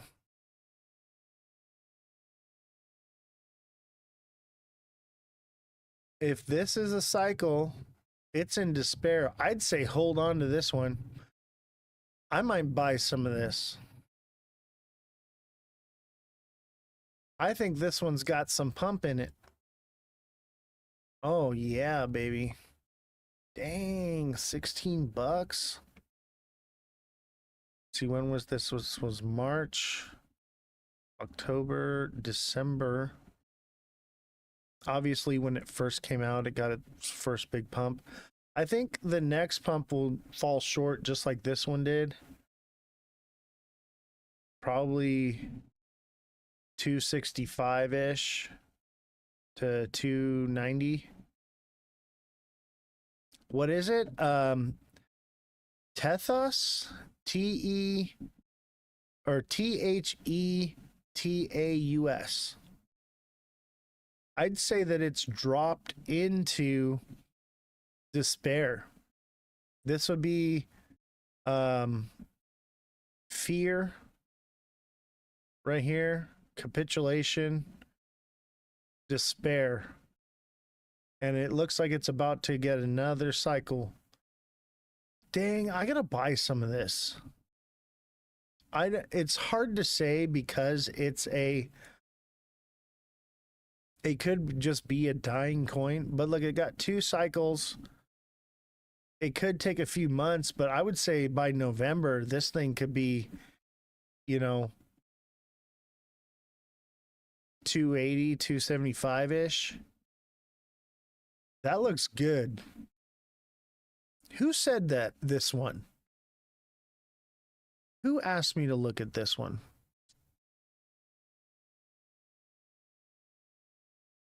Let's see. I'm way behind on the chat. H bar is the long play. I agree. H bar is a long road. It's doing good for me. Really? Kaylin, you're mother of dragons, right? Good eye. Let's do our monthly welfare check on Mantra or whatever got rug pulled. Oh my god. Only $1. Yeah, Mantra's done. Check out ETHFi. Oh, I have ETHFi. I bought ETHFi when it hit the market. ETHFi moves opposite of Bitcoin. So when Bitcoin's down, ETHFi goes up. Bitcoin is down. I'm going to leave this one up here because I'm going to look into that. Hold on.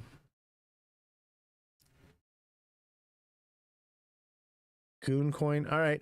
Give me you guys a second. The chats are flying on both sides. I know whatever you're watching, it shows like not much of a chat, but the other side's going when the other one's not going. ETH. Is it EtherFi or is it ETHFi? Because I have ETHFi.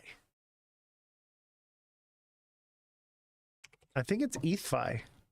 That's the one I have. I have this one. Ooh, yeah, baby. I haven't even looked at that. That one's got more in the tank.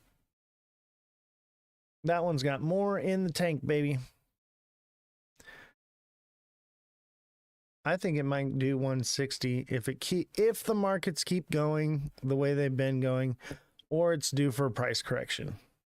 And it'd be like some little head and shoulders thing here, bringing it back down to where it was.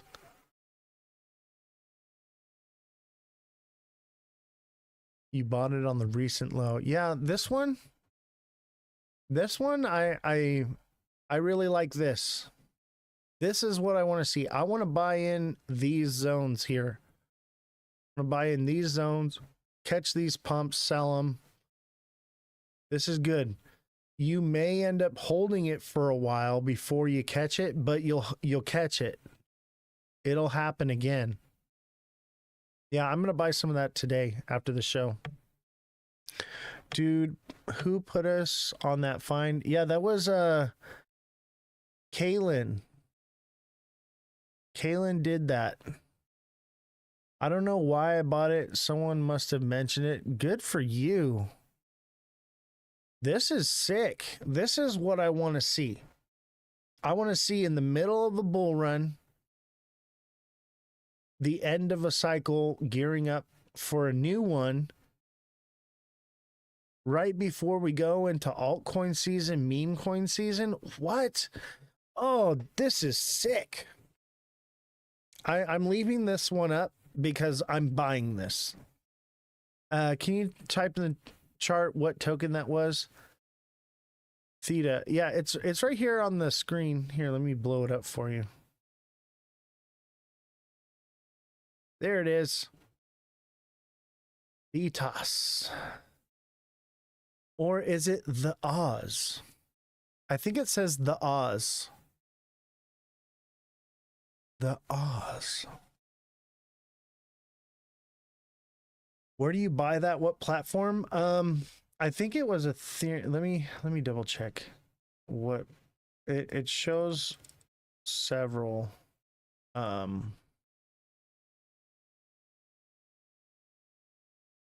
there's several platforms.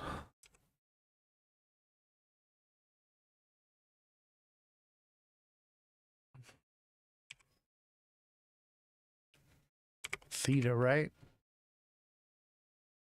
Looks like it's on Binance, Coinbase, Bybit, BitMEX. OKX, Kraken, Launch Crush. The name of that coin is THETA. I'm going to pull it up one more time because this is a beauty. This is a beauty. This is what you want to see, guys. This is just, I mean, despair would have been the time to buy, but I think, you know, it could run sideways for a year. But that gives you a whole year to keep buying this one before it runs up again. Zoom in on the 1 hour. Yeah, let's take a minute here.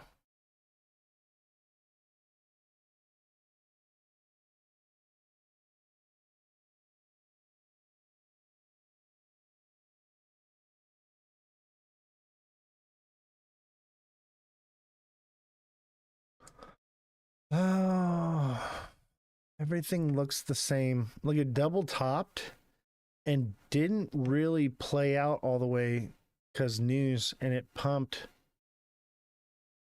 There's just not enough data to say what it's going to do. It's probably going to do what it did here. Break down, pump up, break down, pump up. And that could be it. Or it does like a head and shoulders thingy, but it's hard to tell. It's technically a widening, broadening, and I mean that's hella broad. I would say that's the makings for a diamond top right there. That's the makings for a diamond top.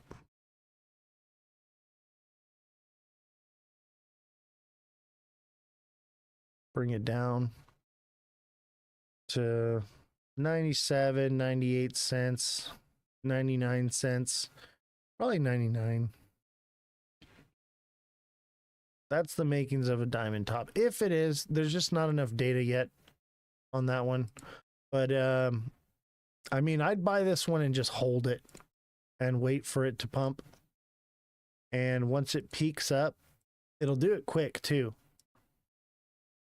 When it peaks, it'll be real quick and just have a limit order set on it. And when it does it, just take it. It could go more, you know, but I mean, why not? Let's say it's fallen down a little lower each time. It went from 383, or excuse me, yeah, 383 down to 339. I would say the next would be 280, but that's beautiful. From $1 to 280, that's like the pump everybody wants from XRP right now. Gee, they gave the big long rug candle. What, on XRP?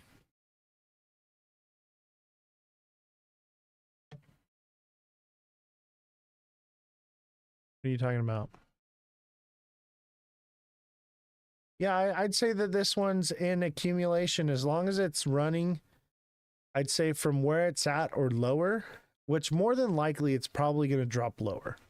You can probably buy it again as low as like 50, 60 cents. I'd probably say 60 cents is, you know, around its bottom, 55 cents. But more than likely it's gonna do this, and who knows, maybe by November it would pump. Boom. Nice little shark fin. That, if that pumps, that would be the same movement as if you bought XRP at $1 and sold it at, you know, 280. That's a decent move. That is a decent move. I like that one. It's fresh, it's early. and we're about to move into altcoin season. You paid that? Yeah, you got in at the right zone. I'm obviously not going to buy today, but I'll tell you what, if it does something like this and then starts to move up, I'm going to probably get in right here at 93-ish, because that'll head and shoulders up to 148 for sure, and then probably come back down. Boom, like that. I'll ride that wave. I will ride that wave. That's beautiful. Good for you, Kayleen. So proud of you. So proud of all of you. You've all grown so much as traders. Some of you, you're already, well advanced, but those of you who are the new traders and that have been taking advantage of my coaching, it's amazing. Excuse me. It's amazing. Yeah, fingers crossed. I mean, I wouldn't say you wouldn't be able to break even. If it just ended up being a dead project at that price at around 50, 60 cents, you're not going to take a loss. You're going to at least be able to get out at what you paid for it, or just hold on to it for a long time. Those are the kind of buys I like. I want to catch it in that despair, because it's at the mean right now. It's at the mean, and it just came up from despair. You might have to hold it a long time, but eventually that one's going to pay off.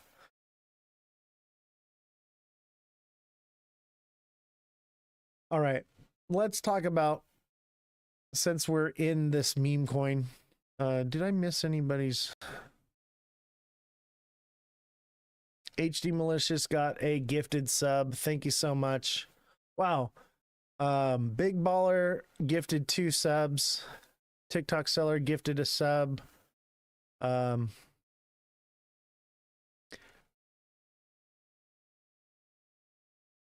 Gift a subscription. Hold on.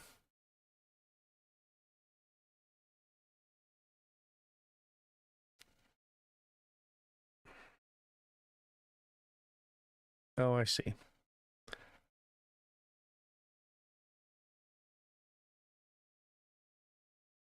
I did 20. You did 20 subscriptions? Holy crap. Oh, yeah. Okay. So Big Baller gifted 5. TikTok Seller gifted 20 subscriptions. Wow. Thank you so much for that. $100. Thank you so much. Thank you. That is amazing. You guys have been so supportive. And TikTok Seller, you've donated to the show. Much appreciation. And we're making money, like we're making money because of the show. We're doing this together. So thank you all very much for your generous donations. Give some love in the chats for TikTok Seller. We appreciate you. Yes. And you all are in competition now at 20 subs. So if you're going to beat that, you're going to have to send 25 subs. So let's see who beats that. No, I'm just kidding. Just egging you on a little bit.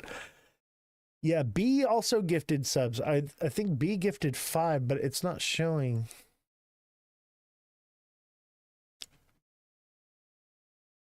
I don't know why it's not showing B's gifts. B gifted the first subs. Like when we first started, I think he sent like a whole bunch of them. Thank you, B. B's been a big supporter of this show as well. All of you, those of you who are like the diehard watchers of this show, you're either gifting subs or you're smashing like buttons or you're sending donations. Yeah, we definitely grew. Guinea Marie is, I believe, one of our top donators to the show. So thank you, Guinea Marie, for your donations. Much appreciated.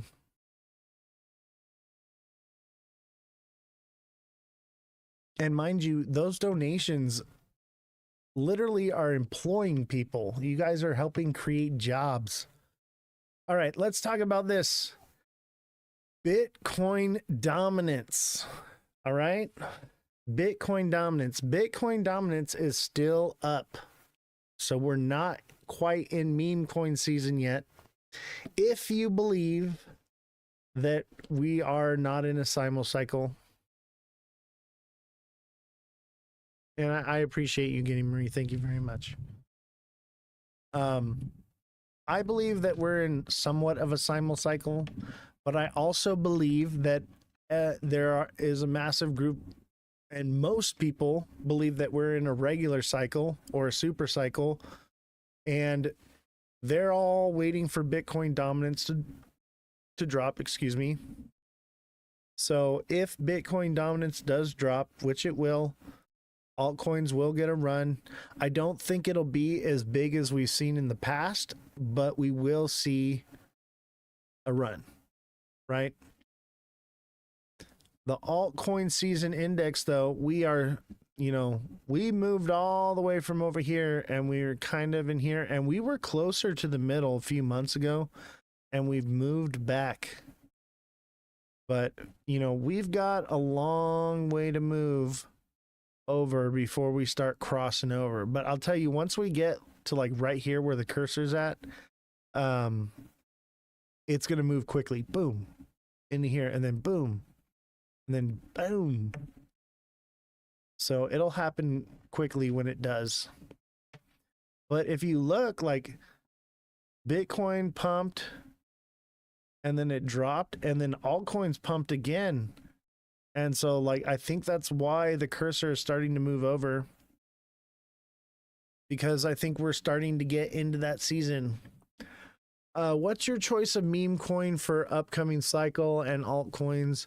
What do you think will get the biggest pump?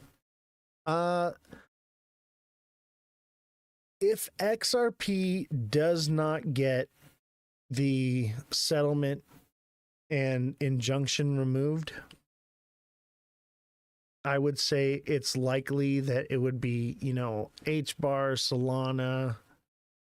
Otherwise, if XRP gets the case dropped, I would expect XRP to surpass everything as far as altcoins go. Meme coins, I think Trump coin and fart coin would be some top ones for sure. Let's look at crypto bubbles, because the meme coins are based off of popularity.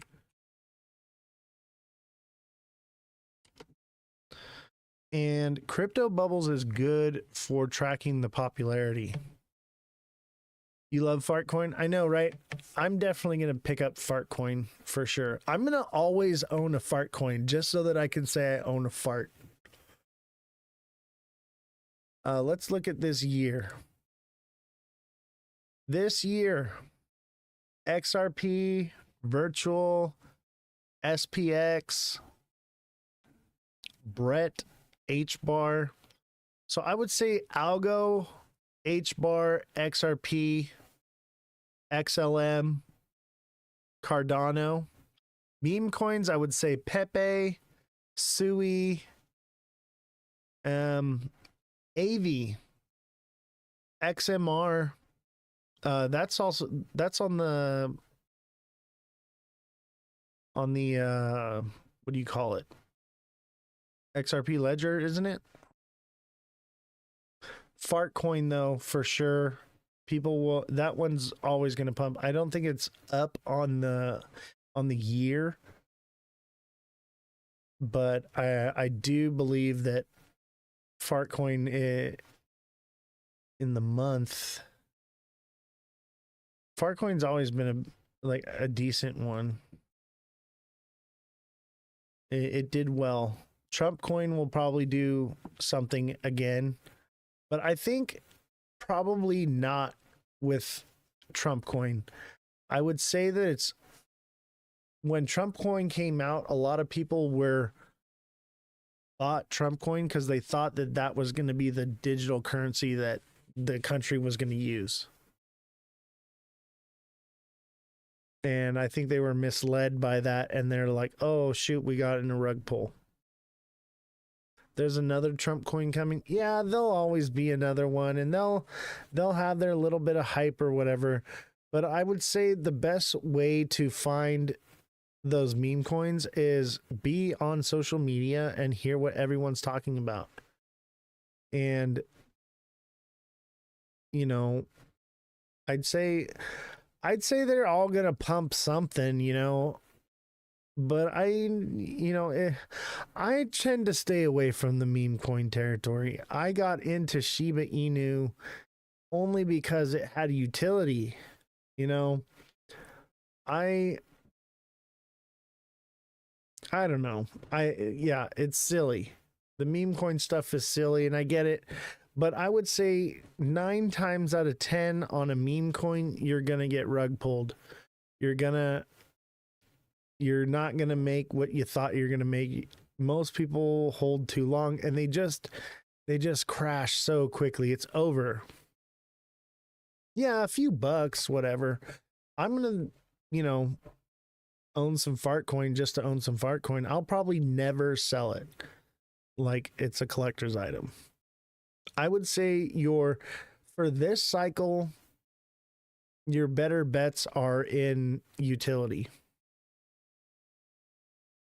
I'm calling this the utility cycle. The utility unicycle. So we'll see. Let's see. Fear and greed index. Greed is nearing crossing the line. Okay. When this gets close here, you should start being worried about selling. I'd even be a little worried now. And this is based off the crypto market, obviously, not just XRP in general. Oh, but yeah, I'll look at move in just a second.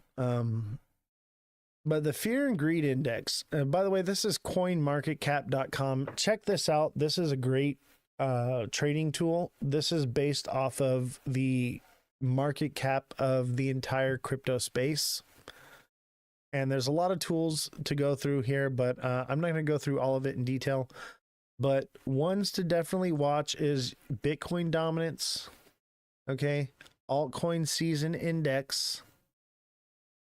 And the fear and greed index, because we are finally moving into that time frame where Bitcoin may fall from dominance. I haven't really covered it much. I think I covered it one time in the show, and that's because I didn't see much relevance in it yet, and I didn't want to throw people off.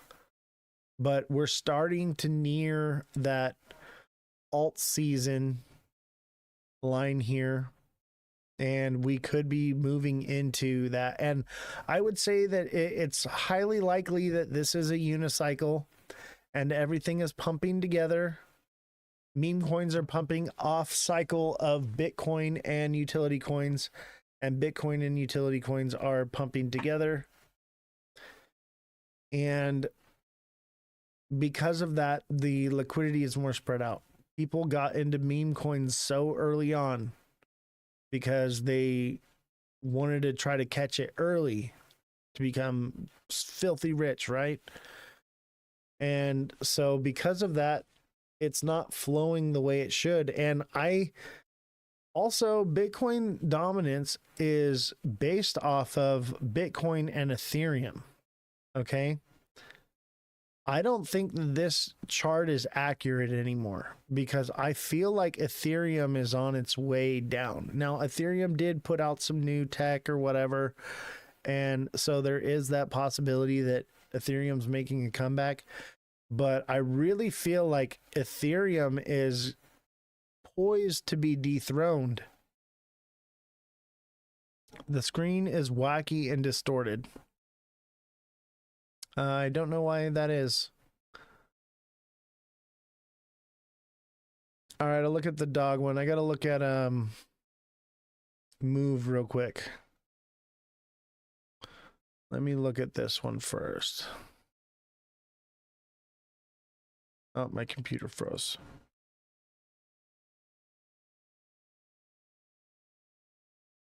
I lost all my fancy lines. I forgot to save them.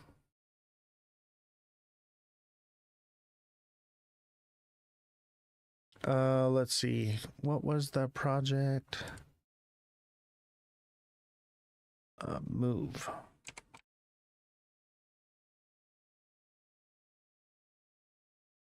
Oh my goodness. Am I looking at the right chart?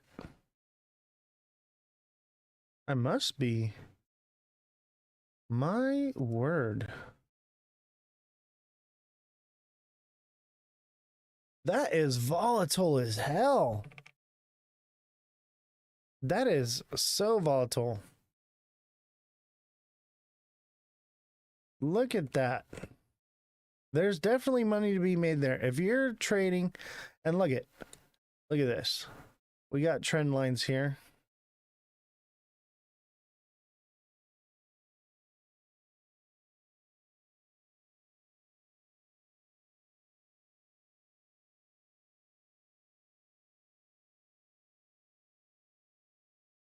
If you're trading between here and it's just moving sideways, that's money. That is some good volatility.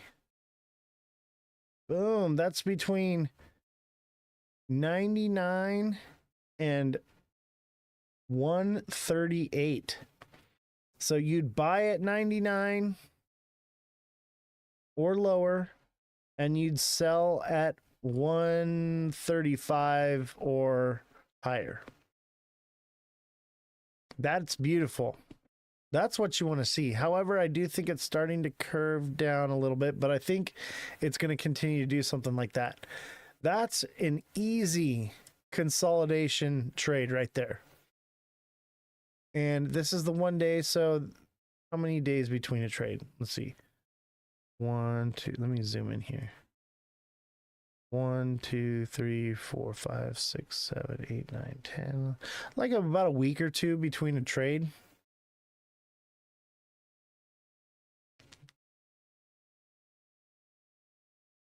Is a good day trade. I would say this is a good weekly trade. Not so much a day trade. But yeah, it would be a good day trade. But if you're not paying fees, but I would just say I would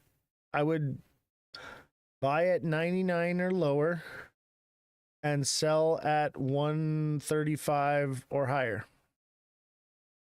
Which coin is that? This is Move, MOVE.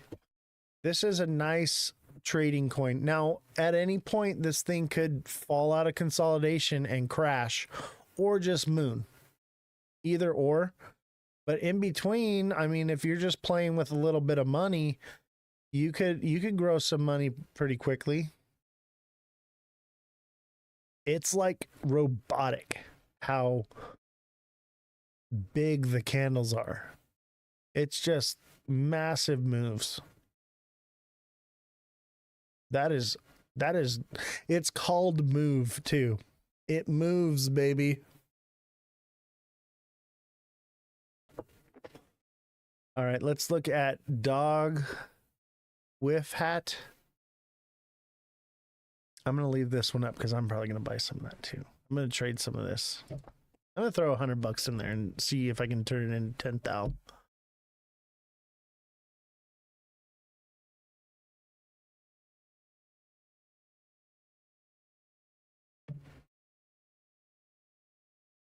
Let's see here.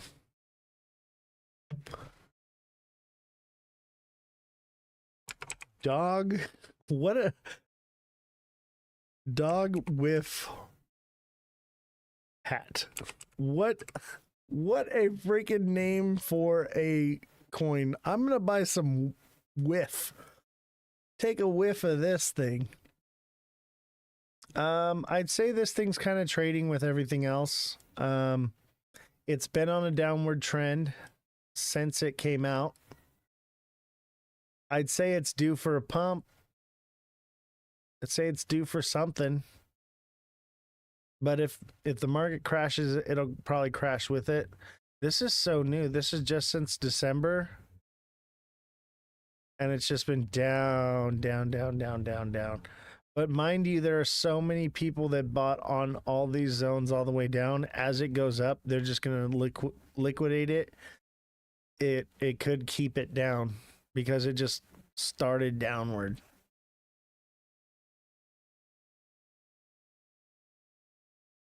This has potential. It hasn't seen a really big pump yet.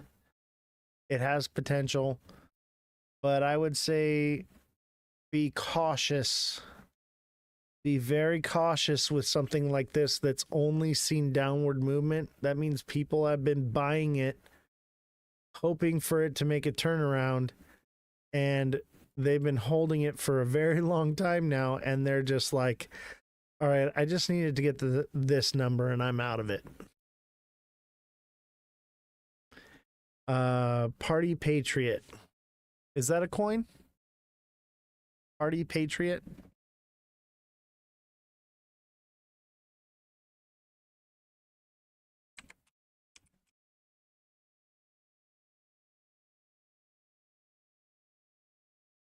Is that it? PRTI?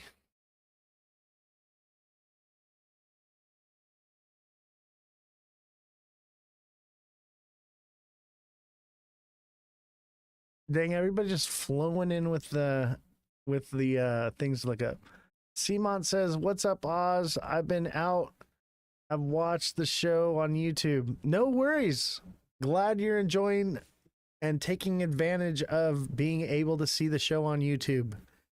Getting to watch it later on if you missed the live. That is the whole point. So I'm glad. I'm glad that you're utilizing that. Because it's not free. I pay the IT guy to come in every single day after the live and upload all that stuff and do all the IT stuff with. So please take advantage of that. Glad somebody's getting some use out of it. Plus, it's a way to save everything that I'm doing, you know. One day I'll be gone, but all these videos will exist. TikTok seller, is that Party Patriot you want me to look at? I don't know. I need a little clarification on that one before, so I'm gonna look at Peanut in the meantime. Peanut's the same thing. Same thing as that other one we looked at. It's just been a drop since it opened in December. And nothing's happened, and it's going to be hard for it to move up past this point of like 77 cents, because a lot of people are just going to be like, I want to get out of it, or they'll hold on to it and hope that it moons. I would say your time to buy was in this flat consolidation. But this is an ascending channel, which indicates a drop downward.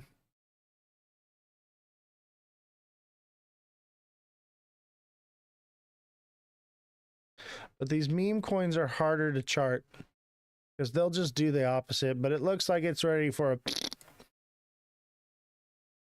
nasty. It's about to fart coin. Pump hard and crash. How do I find Move? Move is...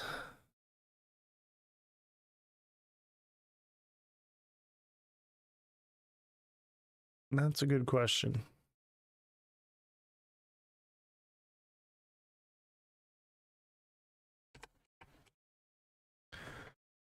Move is on Binance, Coinbase, OXY, Bithumb, Bybit, Kraken.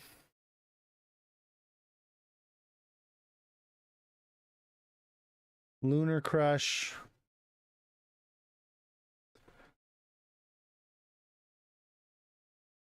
DeFi Llama.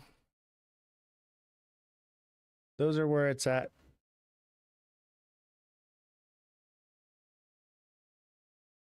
That is something though. Move.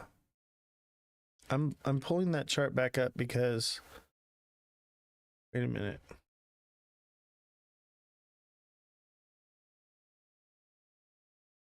Wait a minute. This chart looks different. Okay. I'm retracting what I said about move because that may have been the wrong I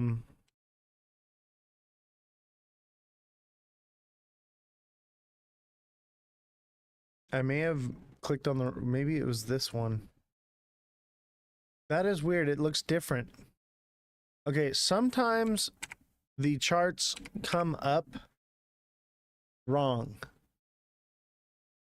on this and they don't load right. So this is move. And I would say it got rug pulled hard and dropped down.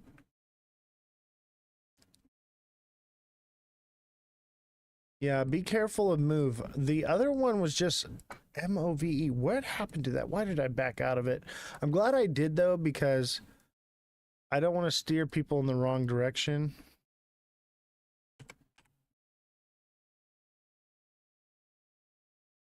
Move US dollar.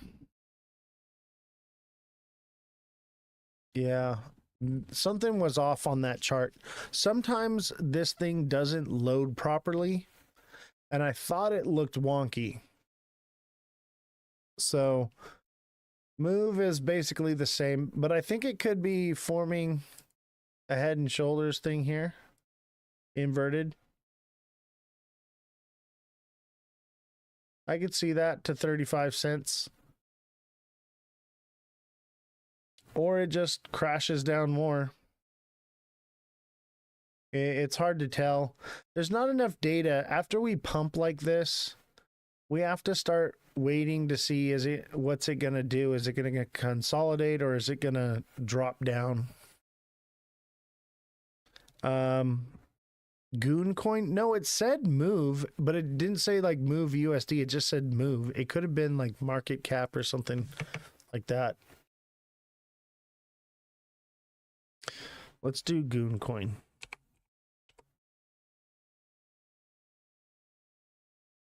Goon.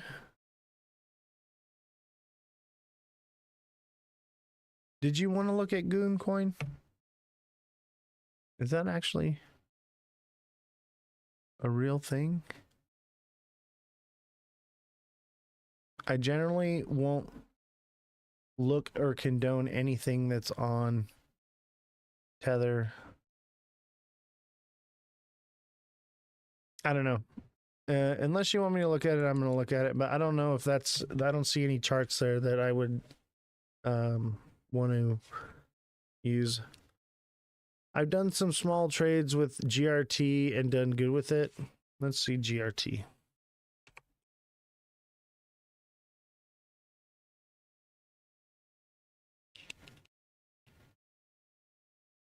Yeah. I think GRT is... it's down here. It's definitely in that buy zone. I'd probably wait for a pullback. Your entry zone is going to be much lower. I'd say it's probably going to hit 5 cents again. But it, you know, it needs a little bit more of this in between here before I think it's going to come up again like this. And if it does spike again, it's probably only going to come up to about 28 to 24 cents. One, is that a coin? I have so much news to cover, guys. I enjoy doing this though. Let me look at another one. I do want to look at your stuff for you though. If you're a subscriber, you're on TikTok, I'm going to take care of it and we'll just cover the news tomorrow.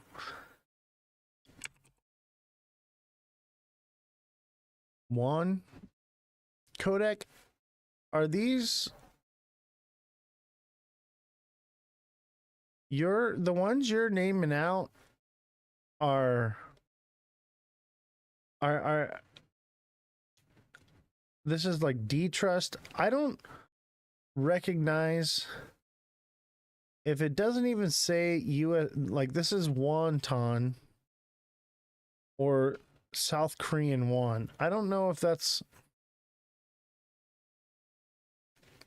Kodak. You got to be specific. Is that a coin you're looking for, or are you typoing or something?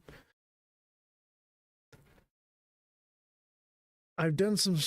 I'm thinking about hold it. If it drops for it, it pumps. Yeah, coins like that, these low market cap ones, just hold them until they pump like crazy, and then as soon as they do, sell them right away.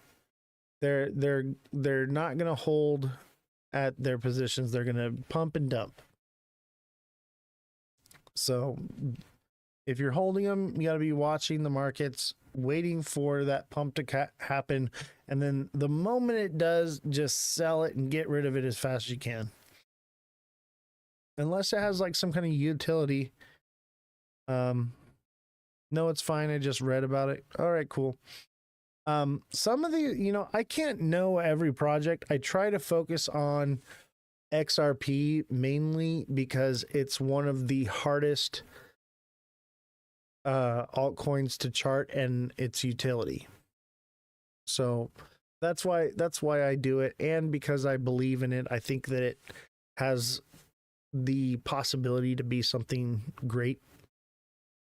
So that's why I do it. Oh man, my back is killing me. I kind of want to just end the live right now because my back hurts so bad. Oh, let's see here. Crypto news. I don't think we did this yet. Okay, XRP up 3%, Bitcoin down as crypto markets fall ahead of new US inflation data today.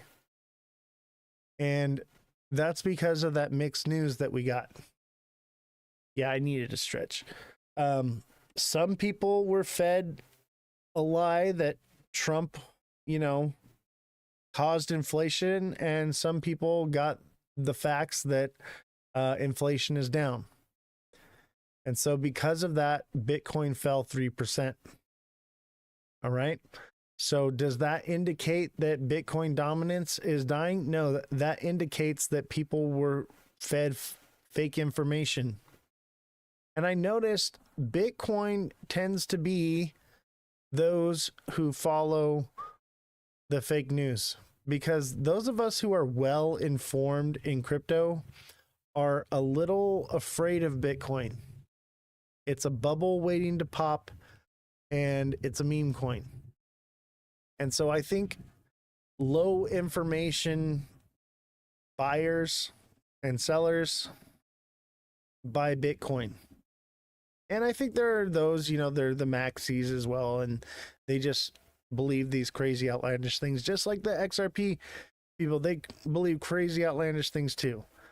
But I think the mass amount of Bitcoin holders are normies, people who don't know anything about the market, and they just read headlines. They don't really know what they're buying. They just feel like, okay, cryptocurrency is going to be something, but they think that Bitcoin is the cryptocurrency. They don't understand utility and how it works.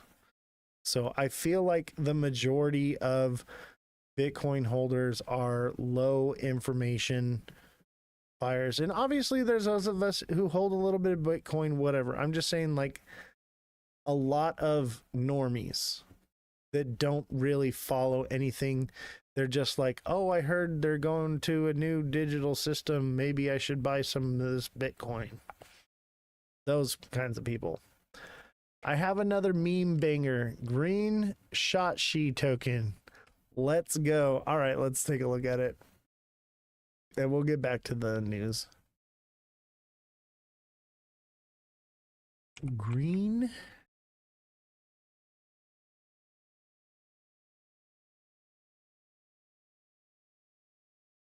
Green shot she token. What the hell? GST.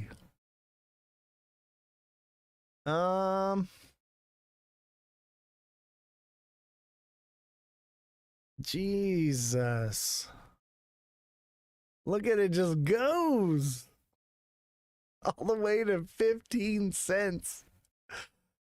Oh man, I don't think we'll see pumps like this ever again. I think these crazy long pumps are done. The liquidity is so spread out.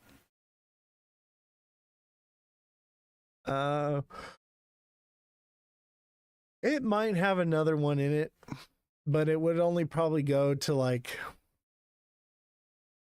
10 cents maybe, which ain't bad. But I would say probably 10 cents on that one overall. What's it at, a penny right now? That ain't too bad. Y'all are pulling out the pink sheets, man.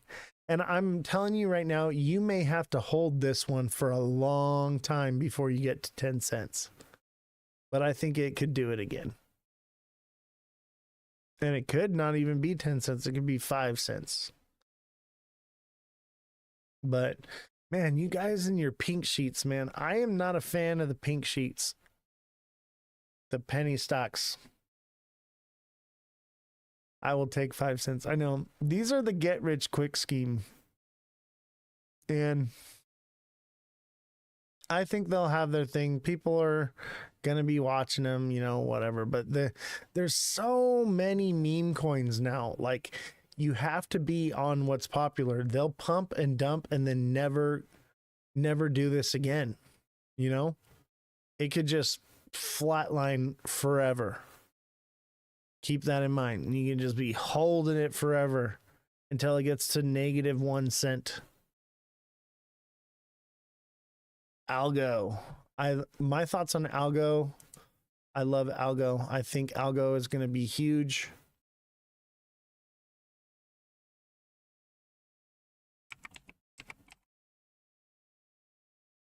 Oh man. I am in so much pain today.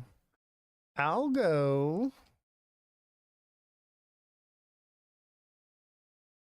I think everything's kind of in the same thing right now. It all got a nice little pump, and there's just not enough data yet to show what it's going to do.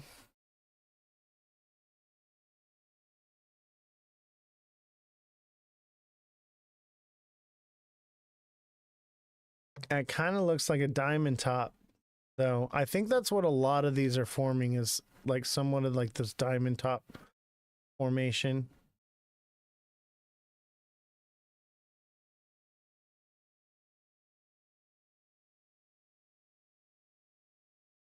But we're only like kind of halfway into forming it. If Algo forms this diamond top, then I would expect everything else that was forming it to be forming a diamond top, along with everything else in the market. That's a possibility. There's just not enough data yet. I don't want to throw you off. Let me tell you, everything right now, there's just not enough data to say. We just got a hard pump and we're due for price correction. You know, see how this pumped up here and then it corrected, and then it pumped up here and then it corrects, and then it pumps and it corrects. So it's hard to say. CMOT subscribed. Thank you, CMOT, for becoming a subscriber. Much appreciated.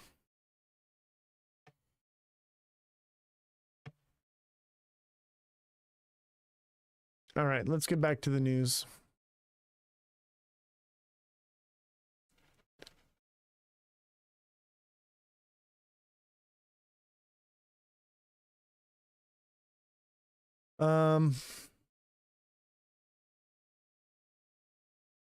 Look at this. Why is Bitcoin falling again? It's basically because of inflation. People were told inflation is up and they're not expecting rate cuts. I think rate cuts might actually come. Altcoin also falls except XRP. Ethereum's weakness followed last week's Pectra hard fork which activated 11 improvement proposals designed to streamline execution and reduce fees. Early transaction costs recordings show modest relief, yet Ethereum's share, a total value locked, has continued to slide as competing layer 1 networks court developers with lower base costs. Yeah, I think Ethereum might just be done. I don't think they have the tech or the technology. I think when it came out, it was a great idea, but things are different now. Breaking the trend, XRP settled around 3% up to roughly 250 and sits around 5% higher for 2025, even as Bitcoin and Ethereum are flat to lower. That's incredible. Bitcoin is not but I'll tell you this, Bitcoin started a few weeks before, was moving while XRP was stuck sideways. XRP was stuck in a consolidation and it broke out from there. We're not getting rate cuts this summer. No, I think we'll get rate cuts at the end of the year.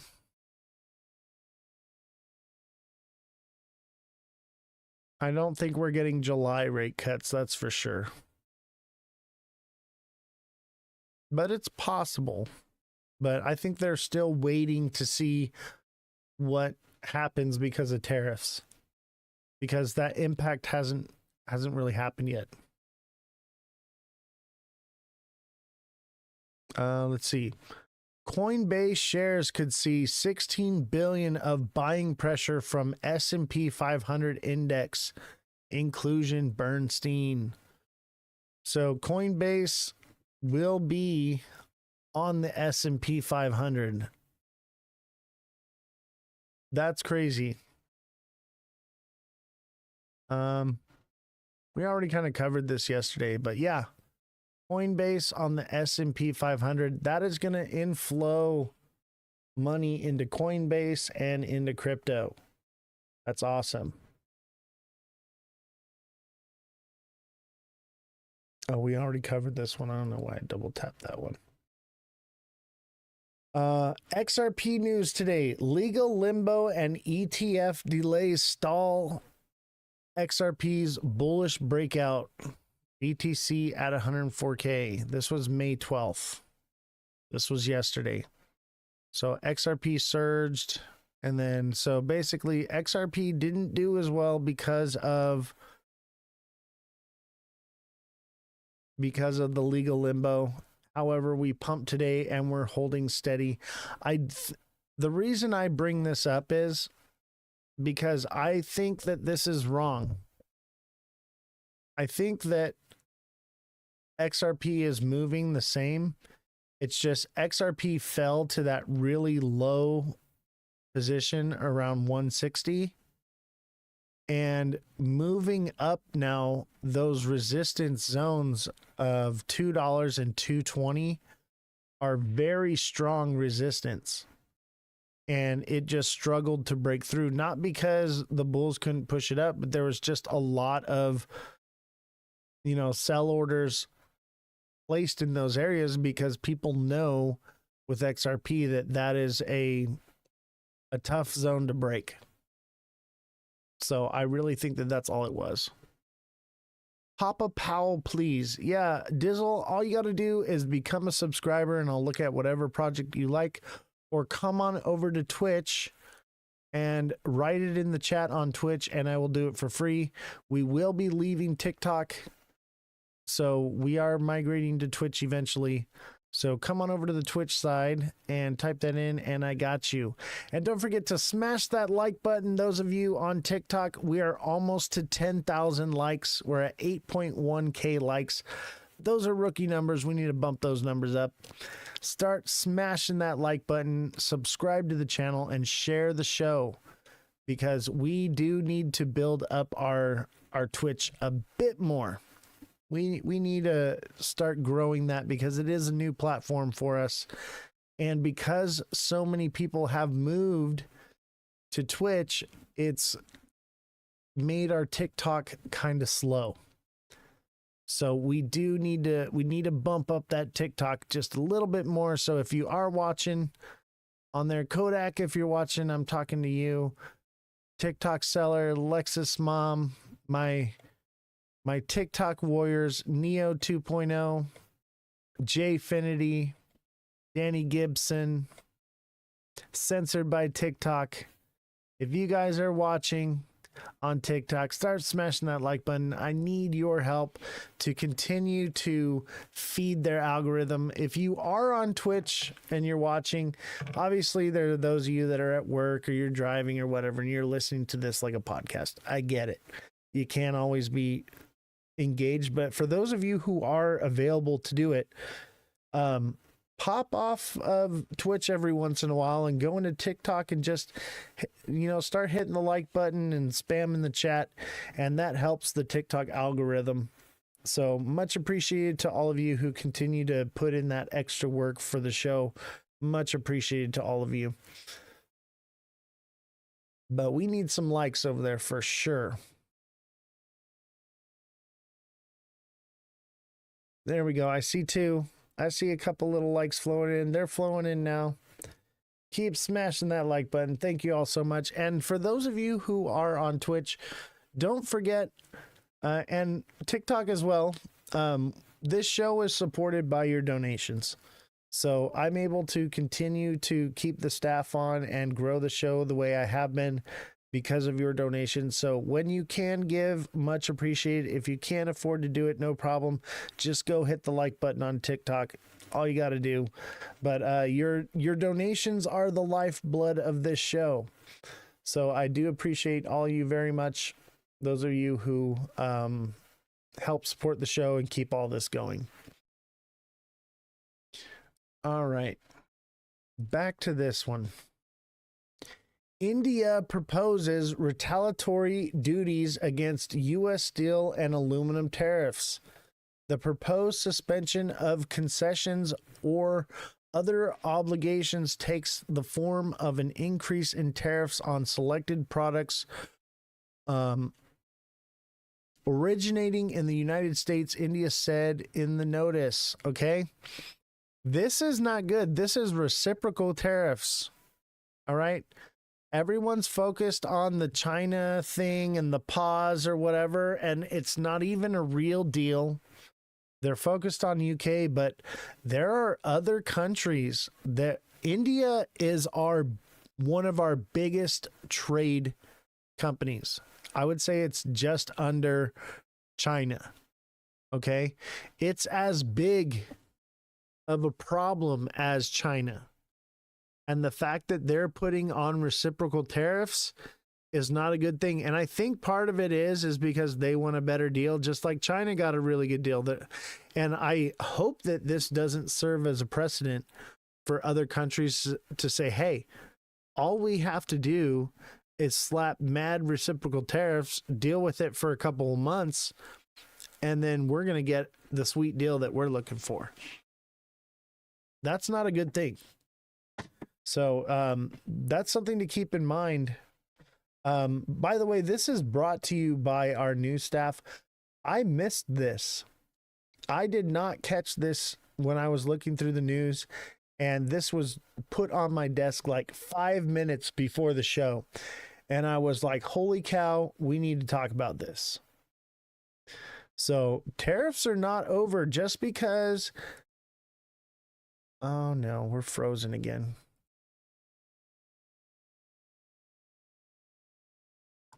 See, there we go.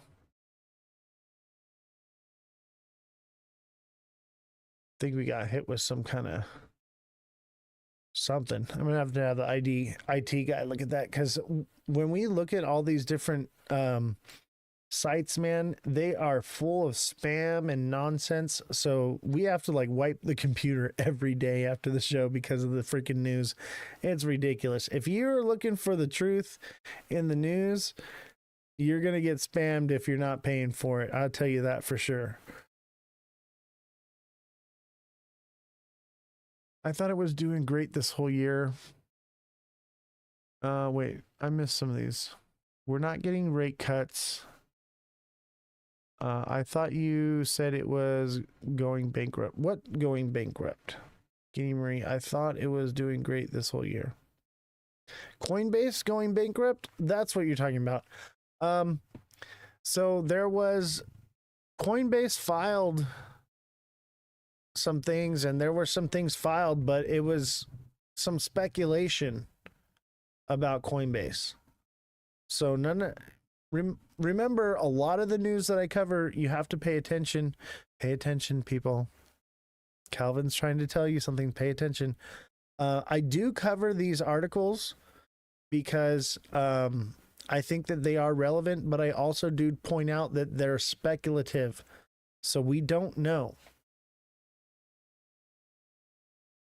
Yeah, XRP has done amazing this year. And Coinbase, what's going on with Coinbase could just be some FUD put out there.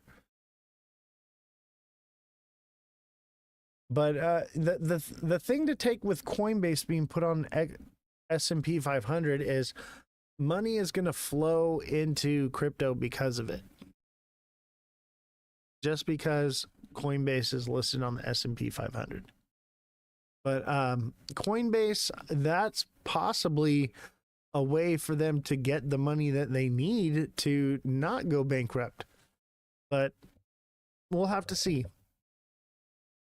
But yeah, there was a whole thing with Coinbase possibly going belly up. So we don't know. It's speculative still. There's no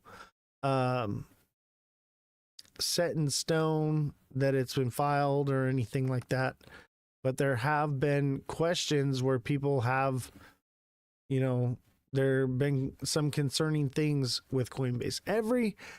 Every single trading platform has had some kind of scandal with it. And I think part of that is with a lack of regulations and things like that. So I think with more regulatory clarity, things will kind of change and pan out that way. So it just depends. It's still kind of in there. I think a lot of the information could end up coming out as viable. I heard nightmare stories about them freezing accounts and taking money. Oh yeah, I don't use it anymore because of that same reason. It will literally, when the markets are really moving and you need to make a serious trade, it'll freeze on you. It'll lock you out. It'll sign you out of your account, whatever. Coinbase is bad for that. But just because it's bad doesn't mean it won't be listed on the S&P 500, because the S&P 500 are the top Fortune 500 companies, right? So it being listed just means that it's a top Fortune 500 company. They still do some shady stuff, but it is the #1 crypto trading platform. It is the most used. Coinbase stocks shot up 23% today alone from the S&P news. I know, right? What's crazy is Coinbase is the one that's really robbing people. Either that or the network's just too slow and can't handle all those people. Rumors Coinbase is applying to become a bank. What? I'm going to have to get a fact check on that one. Let me get a fact check on that. That is fact check worthy.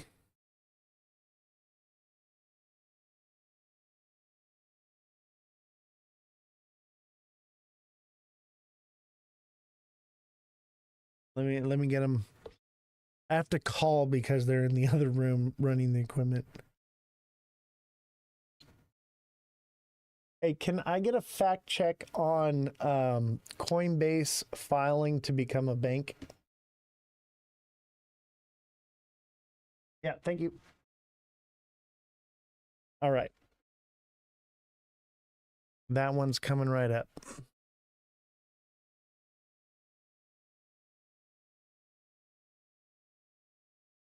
That would be very interesting, though.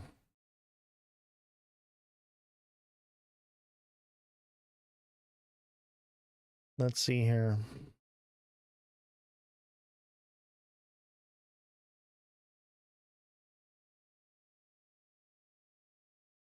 Oh, did someone ask about SXT chain earlier?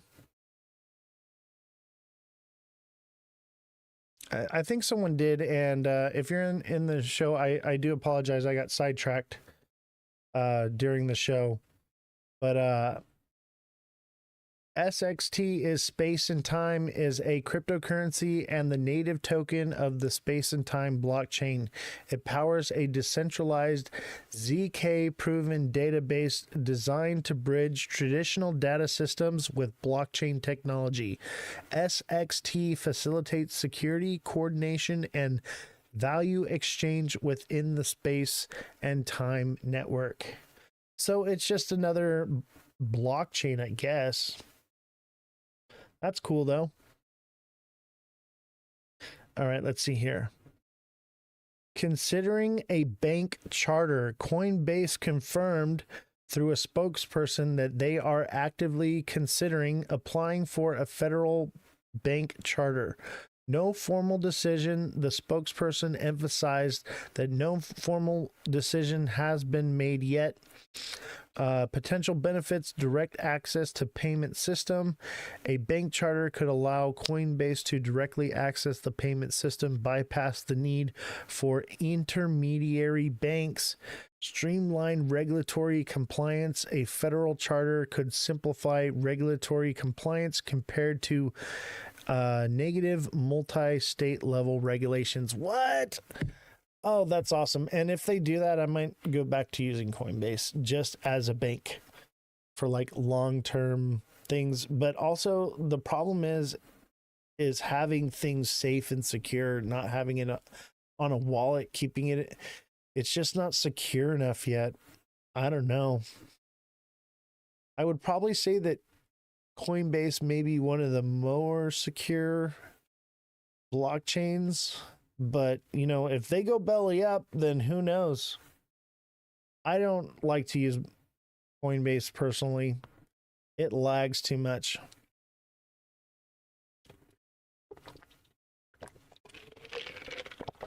But I don't think it's going anywhere. Maybe even if they filed bankruptcy, they would probably just reopen as a different name. Yeah, it always goes down. If you don't have limit orders set, like if you're trading with limit orders, it's not that much of a problem. But if you're trying to trade with the market, when big things are happening, you can't do nothing. It just screws it all up. All right, India is putting on retaliatory tariffs. That's not good news, but it's all being suppressed and covered up because of the whole China thing. And I only saw that one article and I didn't even see it. I was looking and I didn't find it. Yeah, they charge more fees. Trump says U.S. will remove all sanctions on Syria.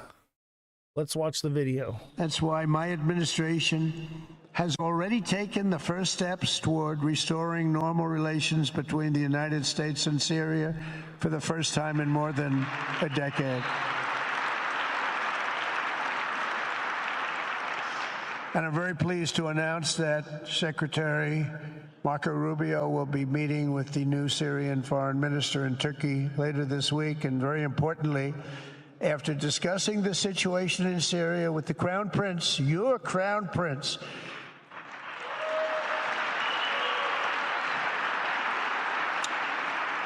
and also with President Erdogan of Turkey, who called me the other day and asked for a very similar thing, among others, and friends of mine, people that I have a lot of respect for in the Middle East, I will be ordering the cessation of sanctions against Syria in order to give them a chance at greatness.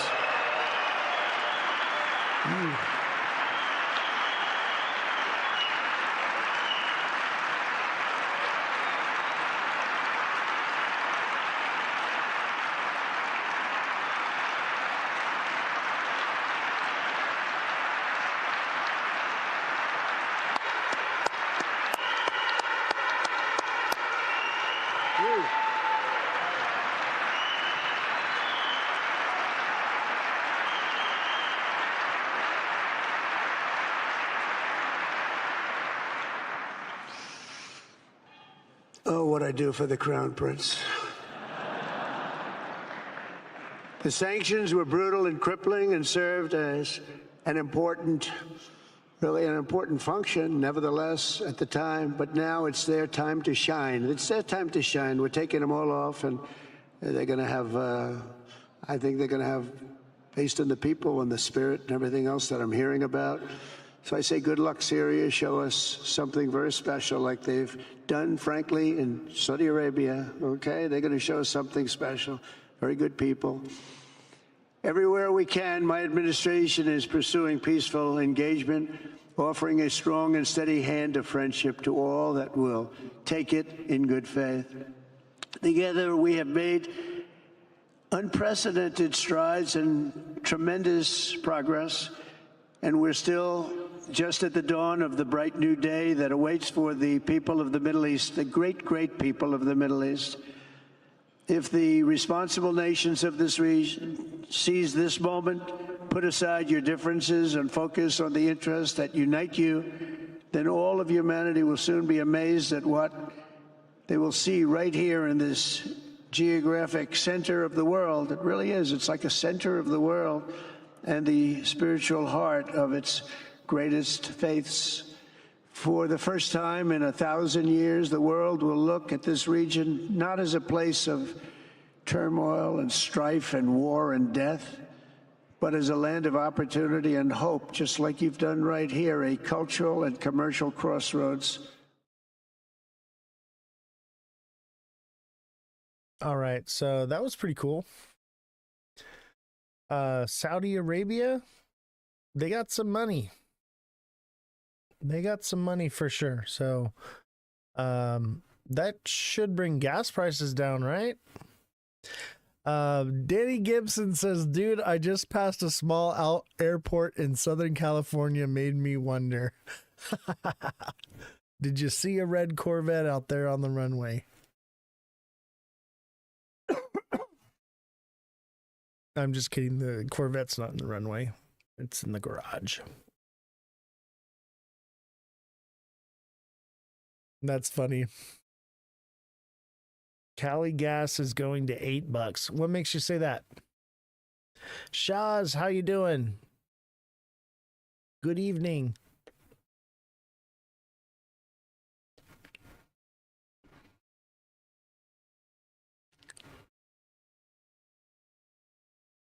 See no windlass plane?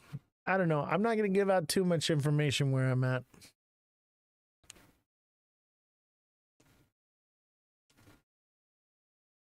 But I'm out here in the middle of nowhere. Wingless plane. Probably not it. All the planes out here have wings on them.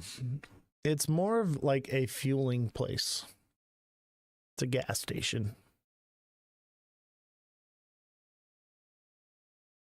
There's only 2 working refineries on NorCal, the other in SoCal. Yeah, but we don't get all of our fuel from one refinery. A lot of fuel gets trucked in. I mean, I could see gas going up, but I mean, right now gas isn't too bad. I think I paid like $3.40 something, and then it went back up to like $4.45-ish. Which is kind of what it's been at. And that's because of like the whole tariff thing. They'll use any excuse to gouge prices out here in California. I'll tell you that much.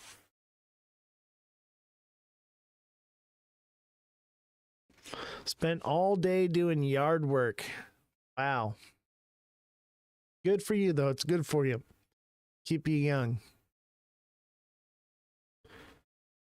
Super here is $3.35. Yeah, the cheapest stuff out here is like $4.45 to $4.25, depending. Costco gas is sometimes cheaper, sometimes it's a little more, but it's better gas. I buy Costco gas.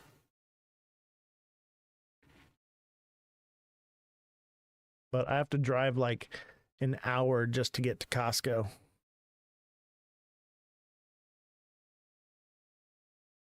but I gotta drive. It's like 30 minutes to an hour drive just to anything out here. We're in the middle of freaking nowhere.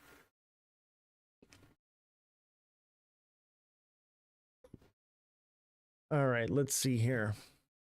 We got a couple more articles. I might speed through some of this stuff. I'm in a lot of pain tonight, so I might call it a little bit early for the show. Analyst unveils shocking Fed interest rate cut prediction. The Federal Reserve is tasked with a tough job. It has to balance a dual mandate target, low inflation and unemployment, to often competing goals that are particularly at odds in 2025. We've seen unemployment and layoffs, and inflation progress has stalled recently. The product of tariff fueling inflation later this year leaves the Federal Reserve in an impossible situation. Cut rates and risk runaway inflation, or increase rates and risk sending the economy into recession. That's why I feel like most of these rate cuts are not coming. We're probably just going to keep rates where they're at.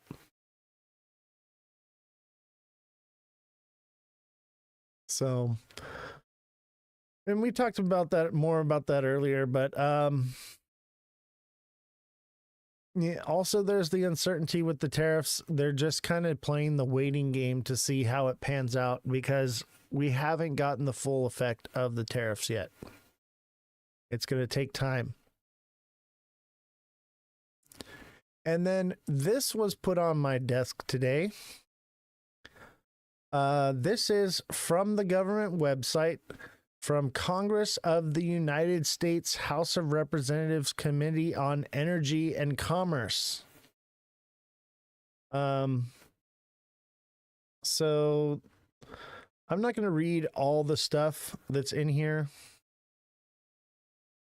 So like this one's energy recession to relating to certain Inflation Reduction Act programs, state-based energy efficiency trading grants, funding for Department of Energy Loan Program Office, advanced technology, vehicle manufacturing, energy infrastructure, reinvestment financing, transmission facility financing, grants to facilitate the sitting of interstate electricity transmission lines, yada yada yada. All this stuff, right? This is a bill that was introduced. It looks like Brett Guthrie from Kentucky, Frank Malone Jr. from New Jersey. So this is a bill that's been introduced, right? But and there's a lot of good things in here. There's a lot of good things in here. Funding, carbon dioxide, oil, and hydrogen pipeline permitting, right? A lot of good things in here. But there's one thing to take away from here. Repeal and rescission relating to grants on greenhouse gases. Repeal and rescission relating to funding of air pollution at schools, and all these different repeals and things, right?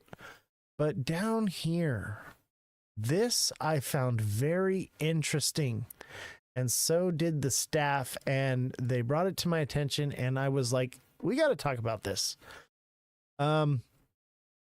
Section 43201, okay, Part 2, Artificial Intelligence and Information Technology Modernization.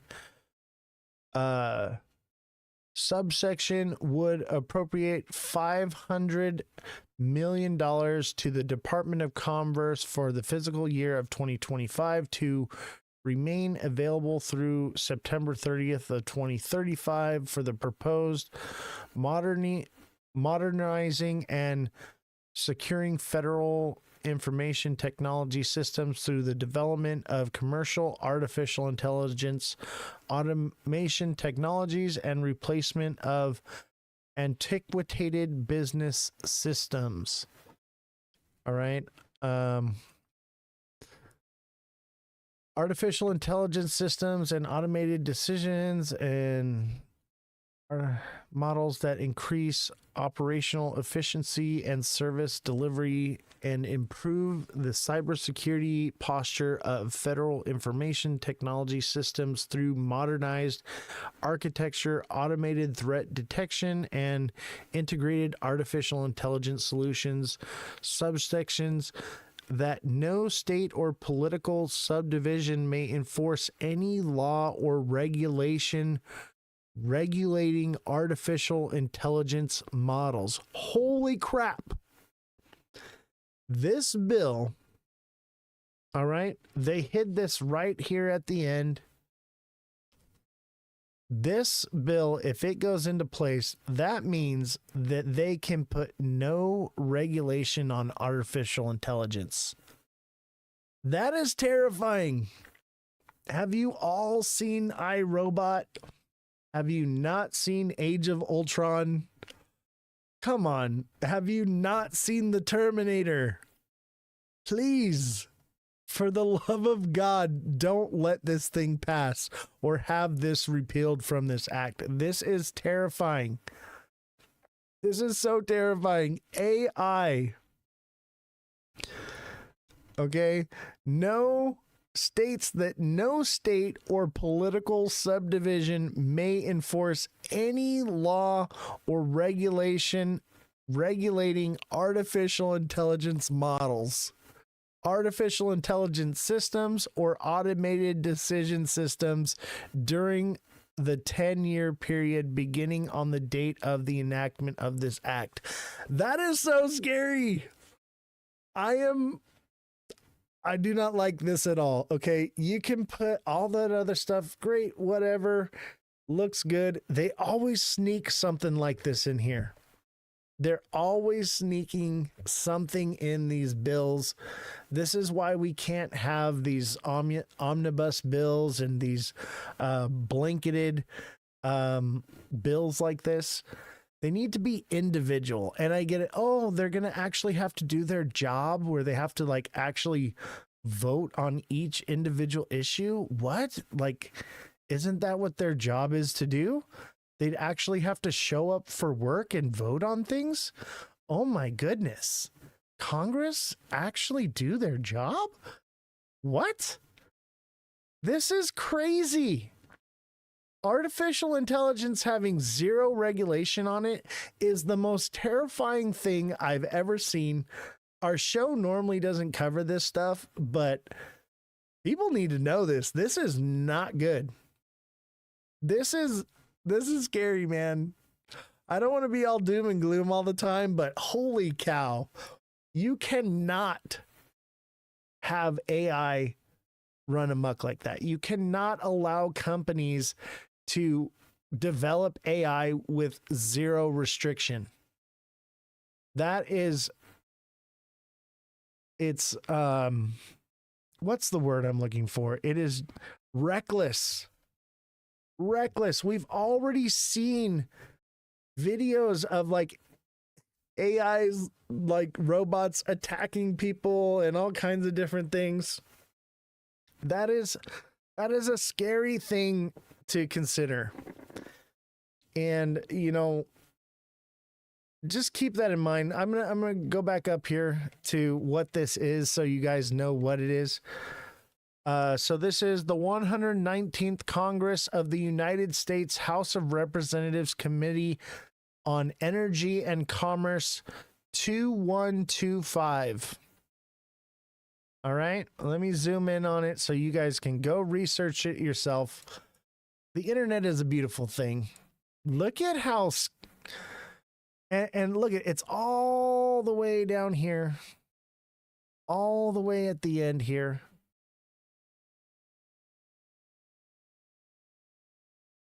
Right here, right at the end.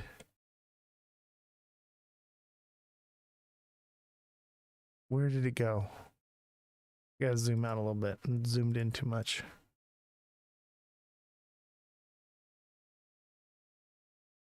Artificial intelligence. Part 2, Artificial Intelligence and from Information Technology Modernization, Section 43201.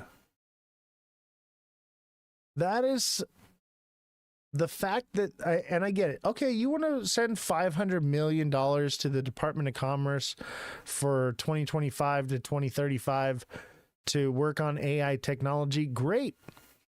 Okay, go ahead. Yeah. Develop some AI. I could use a chat bot that could actually create decent memes. That would be great. Instead, I have to do it all myself.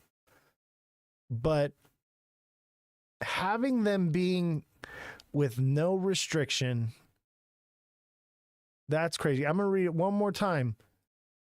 Subsection C states that no state or political subdivision may enforce any law or regulation regulating artificial intelligence models, artificial intelligence systems, or automated decision systems during the 10-year period beginning the date of the enforcement of this act. That is terrifying. Sure, give money to build AI, but have some kind of regulation. There has to be some voice of reason here. We cannot allow AI to have full access to the internet. We cannot have AI have full access to the world's data. We cannot have AI have access to so many things. This is a problem. All right. That pretty much wraps it up for the show today. I'm going to call it a little bit of an early night. I'm in a lot of pain. And we're just going to have to wait and see what happens here. Let me plot this out one more time here.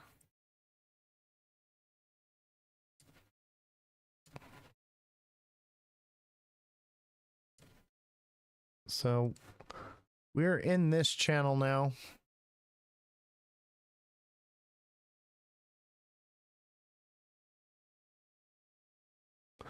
So we break out and we use this channel as support. We're going to the moon. If we kind of just stay between here, we're looking at dropping off. But we need to break out of this channel in order for it to be a moon trip. Gave you a lot of likes, man. Thank you. Much appreciated. We're at 12K likes. Thank you so much, Simon. And all of you who smashed that like button. Have a good night. For those of you, Giddy Marie, have a good night. It's been a long day today. I could use a little bit of a break. So I'm going to take this time to just rest a little bit. Oh, TikTok wants me to prove I'm still live. I've been live so long. They're like, hey, we don't believe you.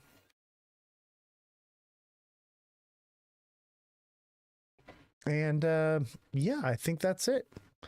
All right, have a good night. Don't let AI take over your life.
Don't forget, we are supported by your donations. So don't forget to send a donation. You can click the link there below, or you can get the Cash App or Venmo. That's at OZZY12233504.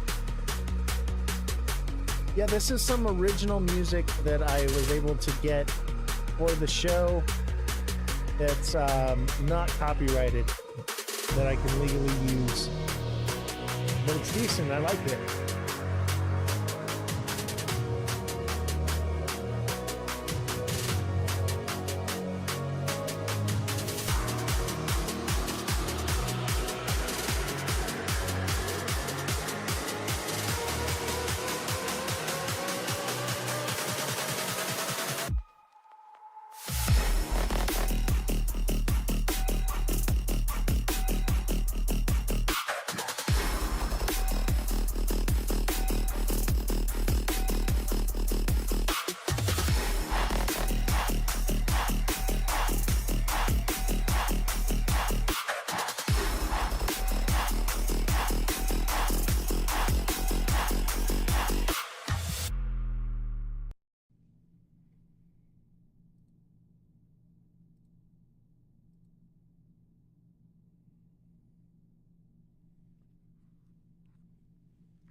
How's everybody doing today? Welcome to the Ledger Lounge. This is Ozthecryptogoat, and we have a special guest coming on today. Waddy Crypto X will be on the live today, so don't forget to smash the like button today. What's up, Waddy? How you doing, man? Glad to have you, brother.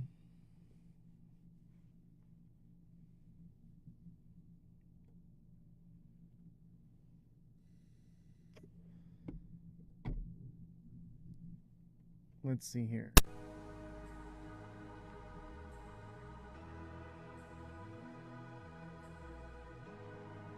How's it going, Waddy? What is going on over the Glad to have you. Let me fix the audio here. TikTok Studio got an update today, and everything's a little bit off. The music is a bit loud. How about now? Still a little bit. Lower one more, probably. How about that?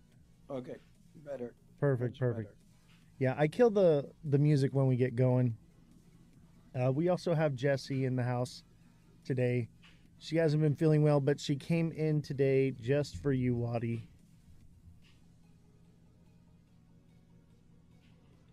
Okay. Let's So OC, do you prefer me showing my face or whatever you want, man. Either way, I don't mind. Whatever you want. Ball's in your court. Okay. Let me see. Oh, it won't let me move you. Alright, so let me set up the phone somewhere nice. TikTok face cam is uneven. What do you mean uneven?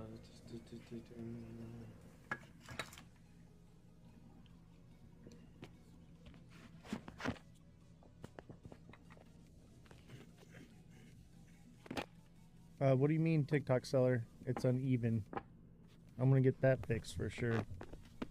Because everything looks good on my end. Maybe. Oh.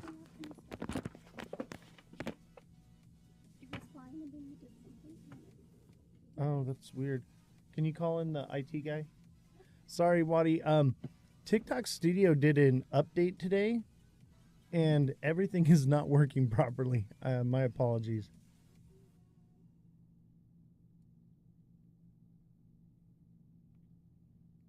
Smash the like button, everybody. We're working on the. Good. Yeah, I did see the update today to the TikTok Studio. So no Yeah, so worries. yeah, it's a little wonky. We'll get it figured out here in just a second. I wasn't expecting you to come on for another hour. I'm a little unprepared. Oh, never. I thought I saw from 8 to 9. I thought I had to be here early. Oh, no worries, man. Yeah. Do you show him the problem? Okay, hold on. Right? What the heck's going on? Does that fix it?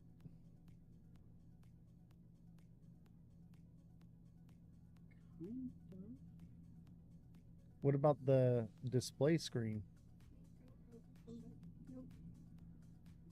Let me see it. That is weird. These moved too. I guess so. These are massive too now. When they updated it, they just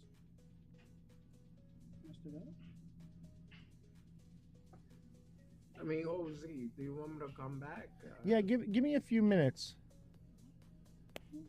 All right. I need to see. Well, I'll be in the chat anyway. Okay. All right. My apologies. All right. All good.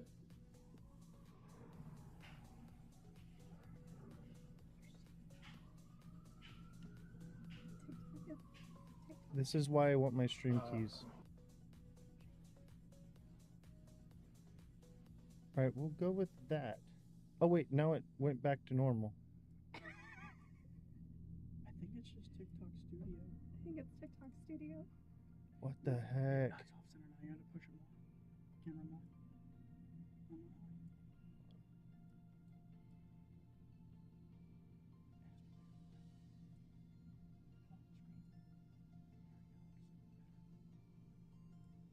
What the heck is going on with TikTok Studio? It's fine. I usually adjust it because I hate Studio.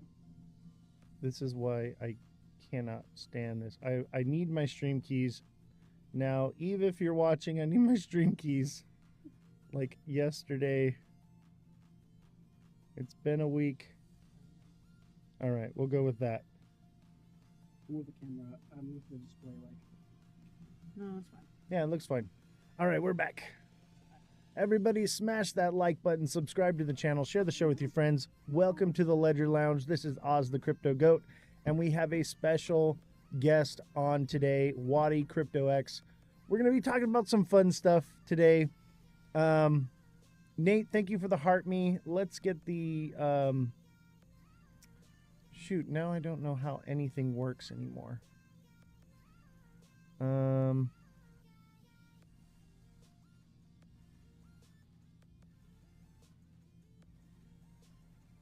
Let's set up heart me's for the gift.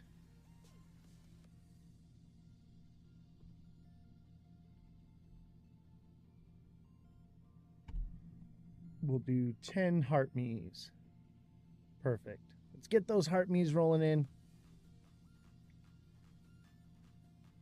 I don't know what's going on. Ever since they updated TikTok Studio, it's been a mess.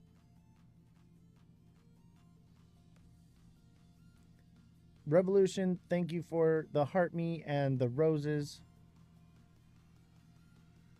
How we doing, Oscar? Revolution, thank you for the 2 popular votes.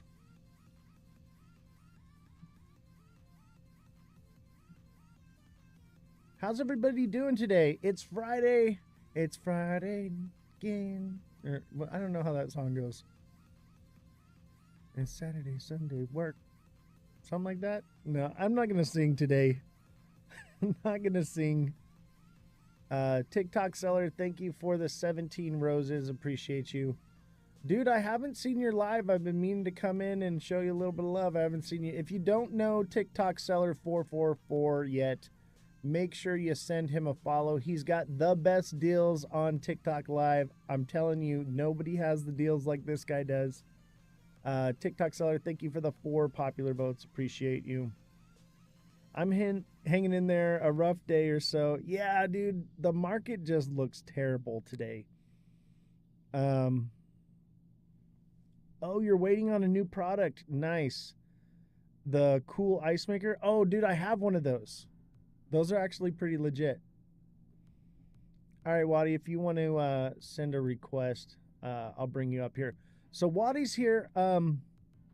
We usually get more viewership later on after about the first 15 or 20 minutes. Jaden ended his live, so we're not going to be slim pickings today. When Jaden goes live and we're live, it's a wrap. It's a wrap. There's nothing we can do about that. But he's great. You know, he's got a good show. But yeah, we're definitely got some competition. But healthy competition is good. Leo, thank you for the heart me. Appreciate you. Yeah, don't stress it too much, man. Usually the crowd comes in slowly, man. So Oh yeah. earlier I was in Crypto Bros live, and he only had like 30 people, and we were just having a good conversation. By the time I left, there was like 55. So Oh yeah. don't stress it. I love Crypto Bro. Cosmic is one of my favorite Yes. creators for sure. Him and Bullish Babes show is just spectacular. Yes. It's not as structured, but it's very fun. It is a laugh riot the entire time. I love that show. I was actually watching you on it earlier today. Yeah. So you know who I'm talking about, and you know what I'm talking about. So it's all good, man. Once we start getting the conversation rolling, people start seeing that I'm here, you're here, and if it's good, then it brings more people in. Oh, exactly. It'll get rolling here. Before we get started, what's your take on XRP, man? You think we're cooked, or you think we got a double bottom here, maybe triple bottom, and we'll take off? I will take a look at the chart. So give me a minute. The only thing I count. I'm Yeah, I just thought yeah. that with Canada coming out with the only ETF, the first XRP ETF over there, I thought I was gonna see some real nice price movement, and it didn't happen. Yeah, it's been quite a letdown. I'd even say this is a quadruple bottom here, which is not a good sign. Yeah. A triple bottom, yeah, we could potentially, but 4 times and then it tested lower.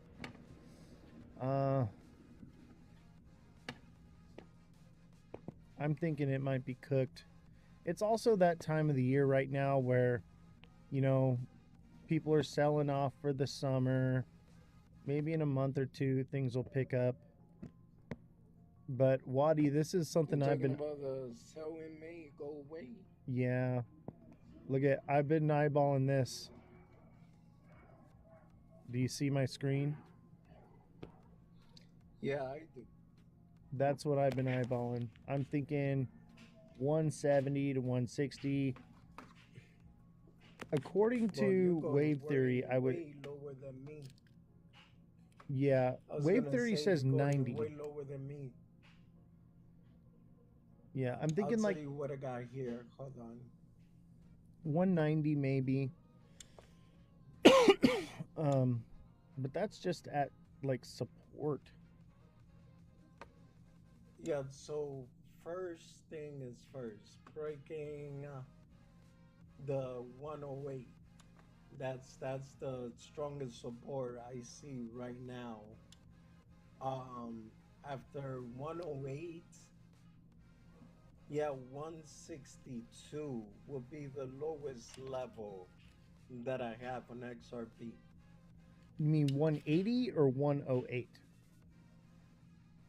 No, I mean, sorry, we need to break 208, and then if we break below that, then the next level is 171 and 162. Yep. I agree with that. And if it, it may come down. I'm thinking 160 again if this is a head and shoulders, but I'm going to not go off of the wick. I'm going to go off the candle, and I'm going to say 178.76, I think. Let me see here. I have my own little style of how I do this, and I seem to be pretty spot on. Yeah, 180, Hey, bro, look, 181. I always said every single trader got their own style of trading. What works for you might not work for me. What works for me might not work for you. The only important thing is as long as we both are getting money out of the market, that's what matters, man. Exactly.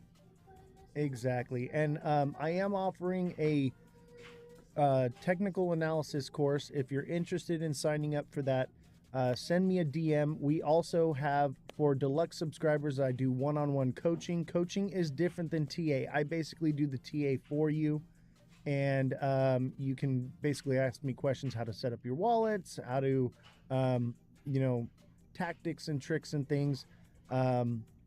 And we try to formulate a strategy that works best for your situation. Everyone's situation is different here, so we cater to where you are at financially. Let's go over these gifts, and then we'll get started with this interview here, Wadi. Revolution, thank you for the 2 popular votes. TikTok seller, thank you for the 17 roses. TikTok seller, thank you for the heart me. Who is that? It's not showing me. Man, this new setup is not working. If I missed you, I am sorry. TikTok seller, thank you for the 4 popular votes. Leo, thank you for the heart me. Ken, thank you for the heart me. Revolution, thank you for the sending to Wadi the 5 heart puffs. Gosh, they're just rolling in like crazy. Holy crap, I can't even keep up with it. Freedom, thank you for the 5 roses. TikTok seller, thank you for the 12 roses. TikTok seller, thank you for the let 'em cook. Kodak, thank you for the heart. Nico, thank you for the heart me. Kodak, thank you for the red chilies. Man, I cannot even keep up with it. It keeps refreshing. Jesus, thank you. I gotta.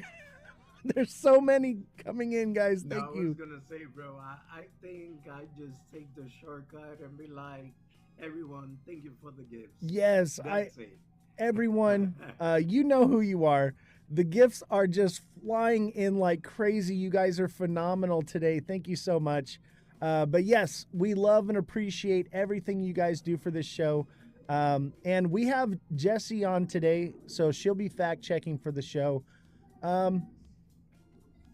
Basically, here's where I'm at, Wadi. I kind of want to talk about White Rock, but I can't divulge all the information that I have today. But I do have a little bit. I have a little bit that will kind of leak out. It's probably more or less common knowledge than anything that people don't know. But I'll tell you what, it has been pulling teeth dealing with both sides on this story. And so we'll get there. I am in contact with White Rock. However, the issue is talking to them, they keep wanting me to go to Telegram, and I want to speak with them directly on their official email or website, so that we can verify that it's true and correct. And for some reason, it doesn't. They don't want to do it that way, and it's been difficult. But I am in contact with them, so we're kind of on their time right now. And I understand they got a business to run and everything. So, Wadi, my question for you is, where are you at in this whole situation? What are your speculations? What are your facts that you found out? Make sure that you state speculation or fact, so that we don't get confused on the information. What's your favorite color? Yeah. So just pure speculation, right? What I did see, well, this one is more facts than speculation. I saw some red flags when it comes to their smart contract. They're usually a legitimate company. wouldn't have that, right? You talking about the When proxy? it comes to how, You yeah, talking about the proxy contract? yes, yes. The proxy contract, blacklisting, whitelisting, like I could put up the information right here. Today on my live stream, we were doing a how you gonna do your own research, right? As a matter of fact, every Friday we're going to be doing research live for different coins. So when it came down to White Rock, I saw every single red flag possible. And that's why when the first came out, I didn't even touch it, to be honest with you. Likewise. And even, yeah, yeah. So when I see things like that in a project, regardless of the situation that transpire afterward, I just say, you know what? There'll there'll be a next one. I agree. There's so much scams floating around right now in the crypto space, and it's basically the wild west right now. Anything if it Yes, has a hint of a red flag, I'm kind of I'm not really into it. It doesn't really interest me right now. I'm looking for smart money investments, and I've been in XRP for a very long time, and we do follow XRP, but it has the same red flags as well. I think that it's smart for people to take into consideration the hopium involved with a lot of these things, and especially White Rock, yes, for instance. Um, Getting an approval with the SEC for the project being used with the stock market is highly unlikely. I mean, it could happen, yes, but it's just a that's probably my biggest red flag other than the contract is the fact that it's a pipe dream. Maybe later on down the road with some clear regulation and legislation to follow, something like this could come along. But I think it's just way too early to even speculate on a project like this. yeah. Well, first of all, that's number one, right? If XRP, which is one of the biggest, well, the third biggest or fourth biggest cryptocurrency. Let's say the third because stablecoin, in my opinion, doesn't really count, right? Right. It's stable, it's pegged to a dollar. So, with that being said, if XRP, that is a big cryptocurrency in the space, and they are having a hard time even getting their own ETF approved over here, what would make you think that a token that came out of nowhere is going to get some approval from the CFTC and all of that?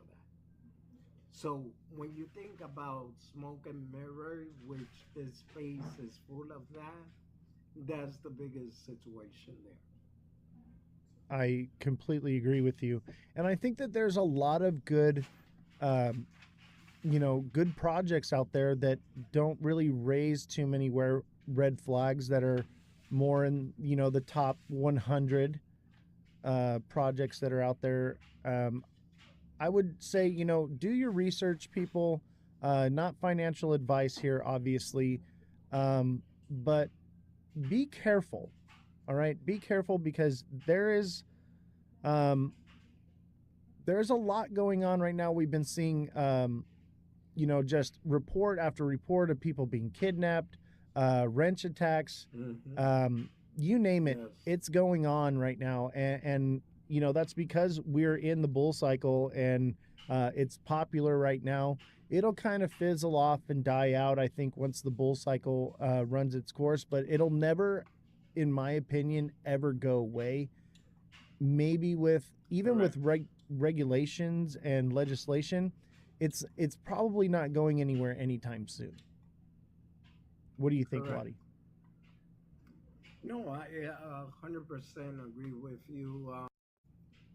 mass adoption like we all want is gonna take some time.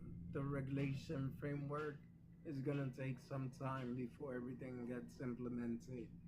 Now, when it comes to scam, it's always, in my opinion, it's always scam season in crypto.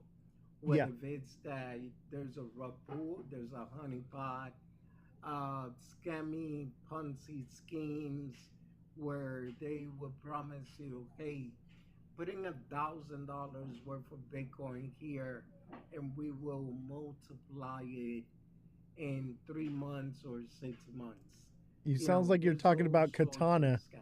You talking about Katana right now? Well, I actually don't know about Katana, so I wouldn't be able to tell you that, but I'm talking about from my own experience, and that's pretty much how I kind of got introduced to crypto. Right. So Katana is one of those projects. Like I want to believe, and I want to be early on something, but I'm a smart money investor. But basically, this Yeah, project, it's on Polygon, and basically you trade in your Ethereum, Solana, Bitcoin, or whatever in for cat tokens. And they say that in the next 9 months, when the project goes live, your tokens will have value. But you get airdropped these crates that are random amounts of this cat coin, and you gotta hope yeah, and pray. I'm good on stuff like that. You know what I mean? Like, do your research. That doesn't mean that it can't be something. But hmm, with my show, we mostly focus on smart money entries. There's a lot of people out here that are, we can't say the G word, but they're playing games yeah, with their money. Um, and you got to understand a lot of this is a Ponzi scheme, like you said. And we have to be vigilant, and we have to do our research here for sure.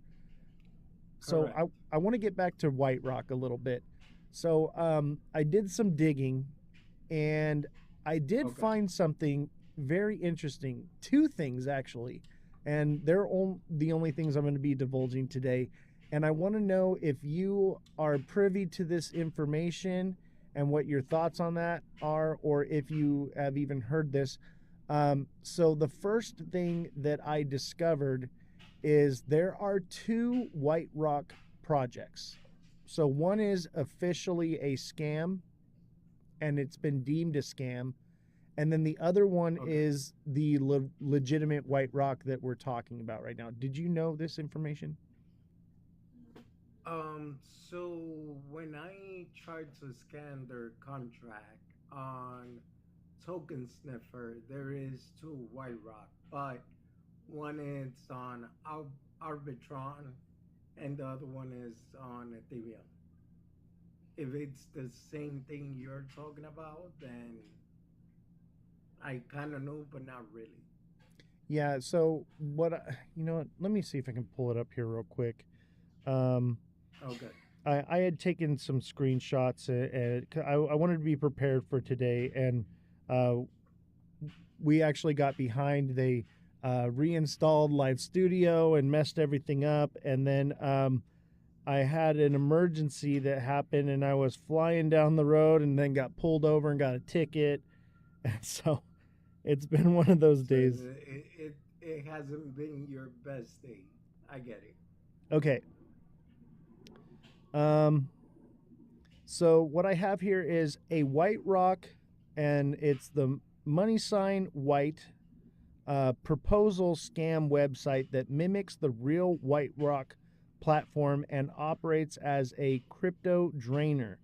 This scam is not associated with the legitimate White Rock project.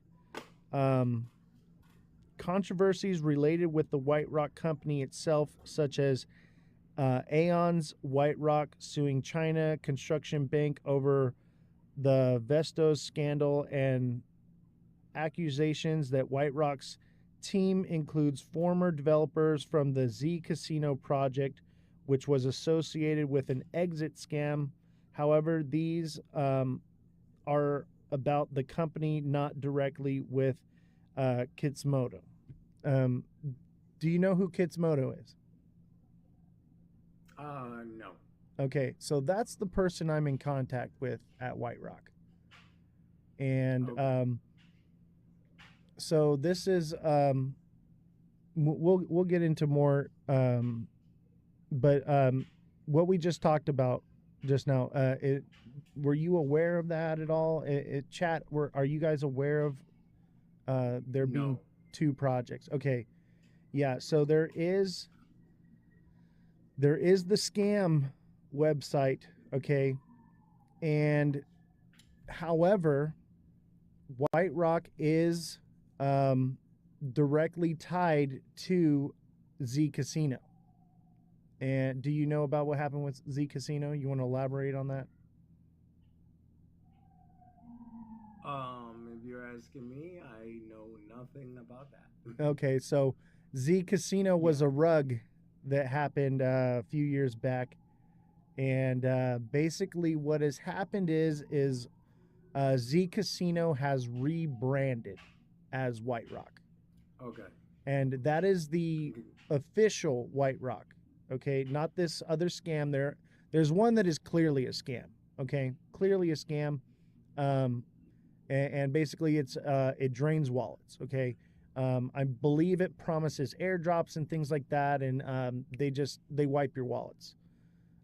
However, the official White Rock is directly tied to Z Casino, which was a rug in the past, and that's where I think a lot of the speculation comes from of whether or not this is legitimate, because the people that are in the company and running the company are the same bad apples that ran Z Casino. So that's what I was able to find out. And so Gizmodo is the guy that I'm in contact with White Rock. I believe that's how you pronounce his name. And Okay. what I found out about him, which is another red flag for me, okay? This is a red Okay. flag. He's based out of Nigeria. Okay. I get where you're coming from. You know, I don't want to speculate too much, but that is a fact. Okay, so he's based out of Nigeria, and White Rock is their official headquarters is in Dubai, and I believe that it's in Dubai because it's a tax shelter for companies to operate and move. Mm-hmm. So these are all, red flags that just keep popping up, for sure. Yeah. So if if you don't mind me sharing a little bit of my own Please. investigation, right? When it came down to White Rock, first I went to their website. I put it on scanadvisor.com. It's one of my research tool, and it has a 6 score out of 100. Oh Now, man. some of the things that says this website does not have many visitors, meaning probably nobody but the same people in the team and the community knows about the website. Um, Interesting. Financial services or content identified with a high risk return. It says we found several negative reviews about this site. This website has only been registered recently, Do you know how recent? right? I'm gonna look into that one. So, according to the facts that I found here, right? Domain, it's about 10 months from now. Who Interesting. created it? It's hidden. Uh, Website speed very fast. The SSL certificate is valid, so that's good. but the main validated certificate DVSSL is very low, which if we're talking about a legitimate company, that one is supposed to be on a high level. Um, Let me see what else. The ISP is Vercel Inc., and the country is within the US. The registered name is Grandi SAS.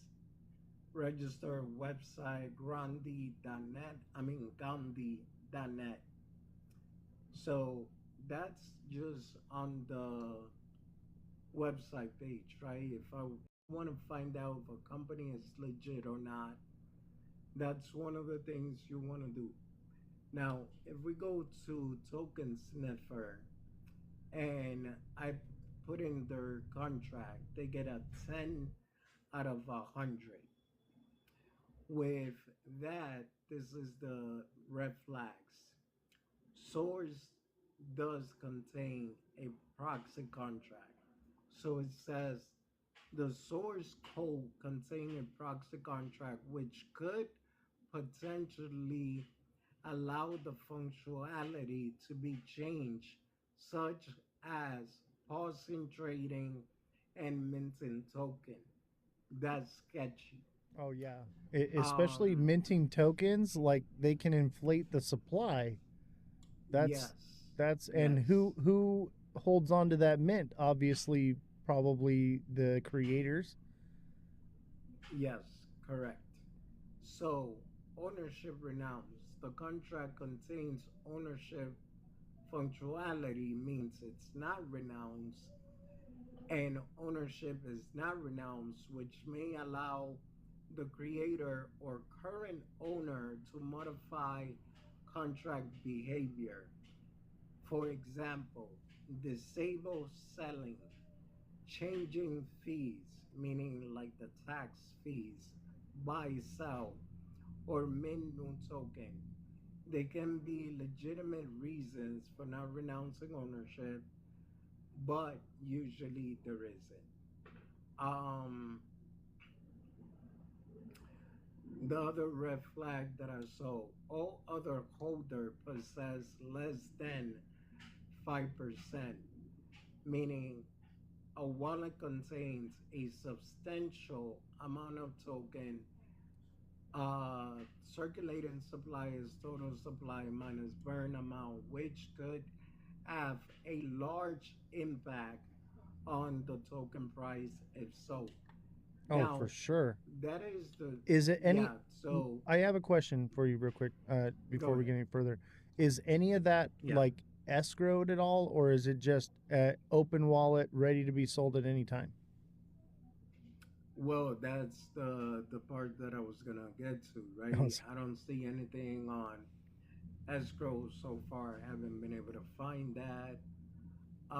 So this part right here says at least 95% or largest liquidity pool burn lock for 15 days. You want to know the answer to that? It is not.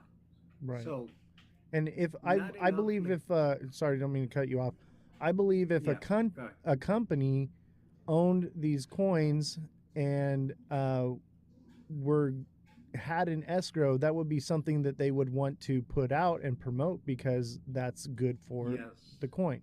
So Yeah, why because would they keep it escrow, gate kept? yeah, escrow is actually what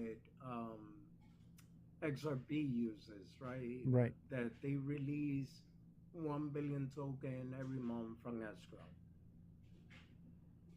And other projects use escrow as well.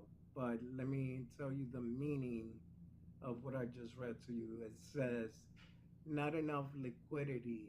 It's secure for minimum duration, which could allow for a significant amount to be removed.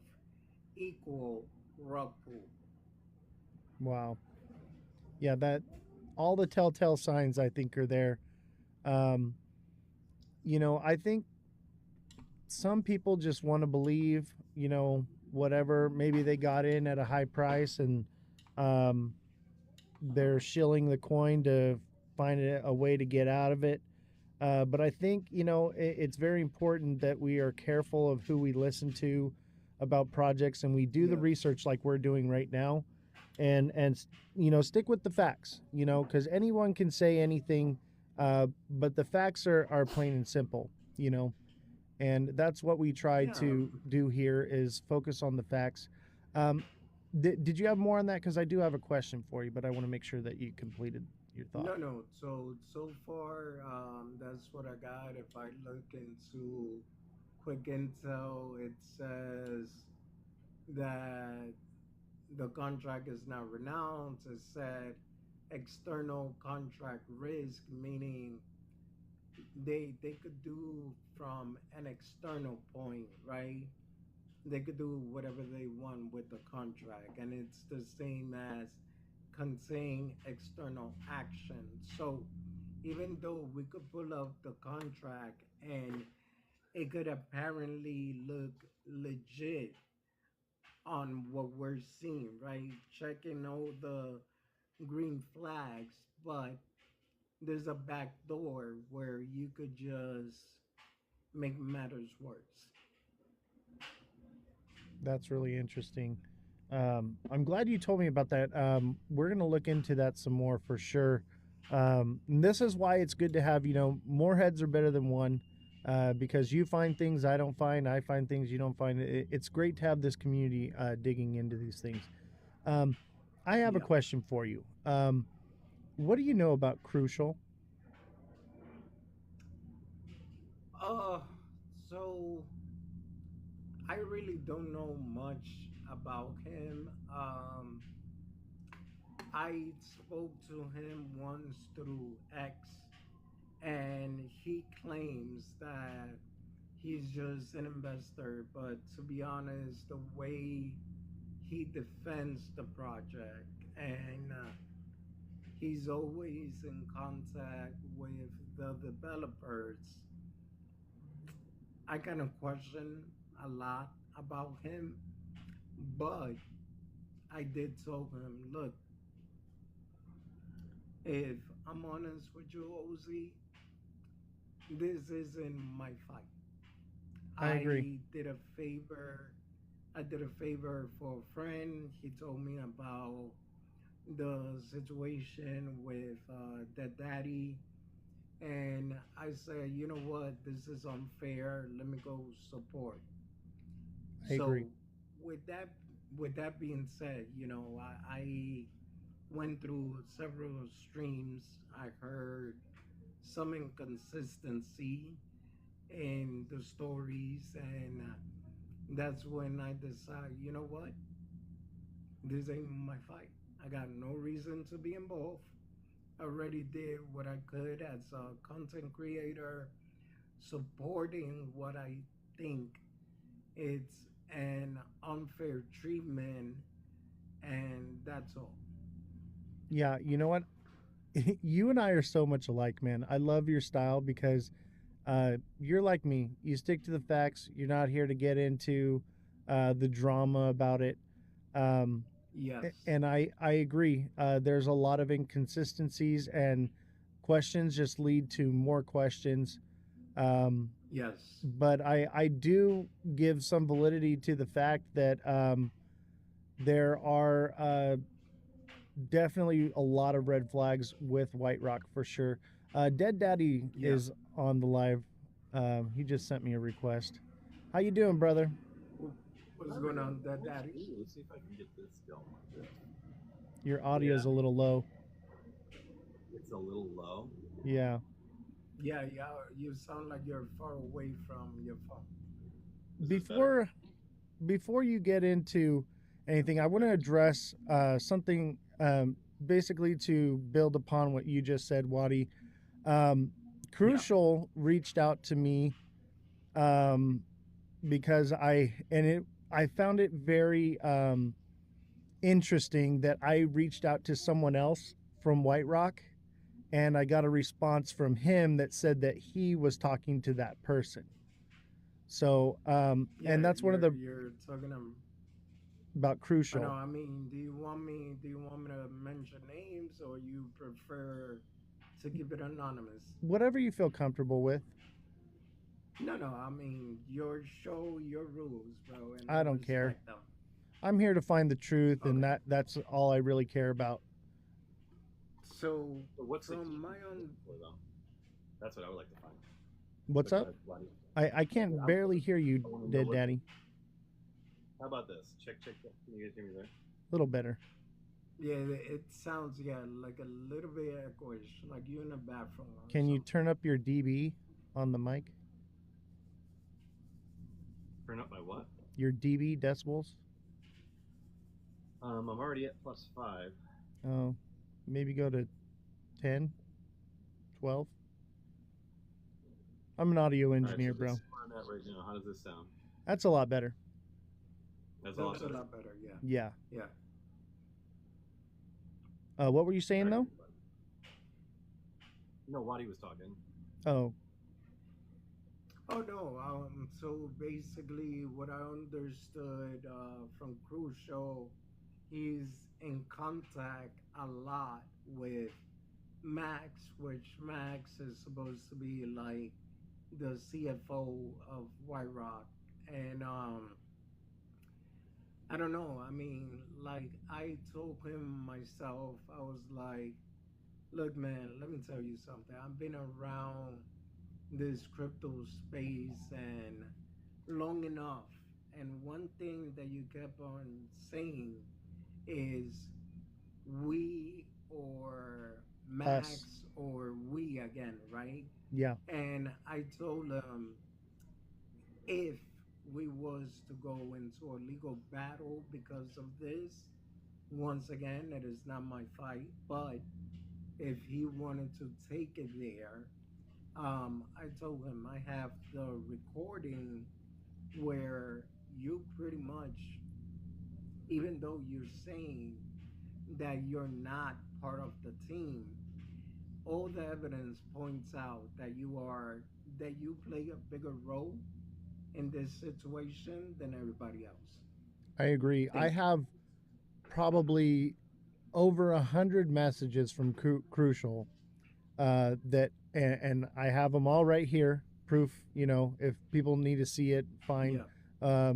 But I would imagine most of my fans trust me on my word on this. But nothing but we and us is what I hear when he Yes. refers to White Rock. We and us. Yes. And then I reach out to Max to get a hold of him, and I'd never talked to Crucial before. I don't know who he is. Didn't reach out to him at all. And Yeah. the moment I reach out to Max, boom, I get a message from this Crucial guy. And he's like, hey, I'm in contact with Max. I can get you in contact with him and this and that. And what I'm noticing a trend, okay? Anyone Yeah. from I'm in contact with several people from White Rock, and any one of them will not divulge any information to me on any official email or profile. They all want to Yeah. go to a separate place to speak and talk under the guise of something else. What's up, Mega Crypto? How you doing, buddy? Yeah. What's going on, Mega Crypto? Yeah, we love Mega here. Mega, thank you for the gifts. Everybody, thank you for the gifts. Your gifts have been incredible. There are just too many to list. But thank you. Didn't mean to interrupt the conversation, but we got to give some love to the fans. They've been so supportive of everything here. Francesca, thank you for the DJ glasses. So, I have noticed a trend with Crucial and Dead Daddy. I don't know if you picked up on this. I'm in contact with another person. I think it's director of operations or I can't remember, and I'll divulge all that later when I make my final report on this. Luke? Okay. I think his name it starts with a K. I said it earlier. I'm not going to take the time to pull it up right now. I think it's irrelevant, but he is basically out of Kadashi, Nigeria, something like that. And that raises some red flags to me for sure, as well as the legitimacy of this company. But it's been nothing but the run around here, and like Waddy said, this isn't my fight, but I'm taking time and resources to get to the bottom of this for the fans, and because the community wants to know, and I feel like since I took it on, I have a bit of an obligation here. So I'll tell you this: as far as White Rock goes, unprofessional, very unprofessional. I've never dealt with anything like this before with the company. I've been doing this kind of stuff for a very long time, and it seems like kids. It seems like kids, and this crucial guy, even him, man. If I'm not just dead daddy, this. I drill people. I drilled you hard. And I'm looking for inconsistencies. I have a way of interrogation. Really, I'm interrogating people, and the moment he's not hearing what he wants to hear, he gets very vulgar and angry. And I mean, I'm receiving paragraphs of hate letters and all kinds of, and it's just like, what is going on here? Like, I'm just asking questions, man. Like, what is going on? Yeah. The theme that's been consistent. Can you guys hear me now? How's my voice now? It's a little low, but I can hear you. All right. How about this? I'm gonna just talk louder. But I feel like I have everything maxed on my mic right now. Like I'm looking at the meter, it's peaking all in the red. So it's like I'll try talking louder. I don't know why it's coming in so quiet. No, what I was gonna say, are you like in a open space? Because that's what it sounds like. No, you got a little bit of feedback in the background. Let me try something real quick. Make sure my mic off and back on. Sounds like laundry's going. All right. You got the laundry going in the background. No, I think that's me, and that's a watcher, but I think it's a little too far. Yo. Go ahead, Daddy. Can you guys hear me now or no? Oh yeah. Yeah, better, way better. Is this too loud now or? No, it's perfect. No, it's way better now. Yeah. Way better now? Okay, thank goodness. I don't know what was going on, but I'm glad that kind of ironed it out. But yeah, exactly what you were talking about. You nailed it. Like that was the number one thing that really well, maybe not the number one thing, but that was definitely one of the aspects that I noticed in the whole process of going to Dubai. And if you watch my video series, that's exactly what I point out. And people their mentality is to point me out as, oh, you're ungrateful, you're greedy, you're whatever other words they were using. They were trying to say I'm ungrateful, and I was because I didn't want to go on the yacht party with them, that I was ungrateful for that as well, and because I was upset about the tickets going from first class to economy, that I'm ungrateful and greedy. And I'm like, that's not it at all. I'm not dealing with my buddy. I'm not dealing with some guy at the bar who was offered to buy me a drink and they got me a Coors Light instead of a Heineken. I'm dealing with a multi-million-dollar company, and your character, the company's character, and people's character that represent this company is exactly how the company is going to be run. And if the company is consistently from start to finish is inconsistent with its word to what they say for what they do, then that is just, in my opinion, a horrible sign. That is a horrible sign. It has nothing to do with about being first class in economy and I'm greedy. No, it's about you said one thing as a company and then you did another. If you're willing to do that to me over something as simple as buying plane tickets, then what else will you do it over, right? Where does it stop? The only thing that you have right now for the community to rely on is the consistency of your word as the people of the company and the company itself. And if there's nothing but inconsistency, and then when people ask questions about those inconsistencies, then you attack them, and get violent and visceral, then literally you're the definite, well, I mean, my opinion, like I keep summing it up, it's narcissistic traits, but what it boils down to is they're preventing dissent. They don't want people to dissent, and they're paranoid and they're scared, and people who are creating something that's not legit or a scam or are lying are typically paranoid and scared people.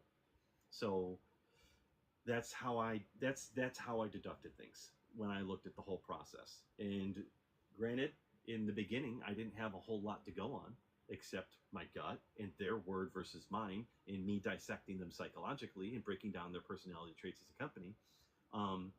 So when I made my video series, because originally when I was recording my video series, I didn't have any ton of evidence. I had community concerns, right?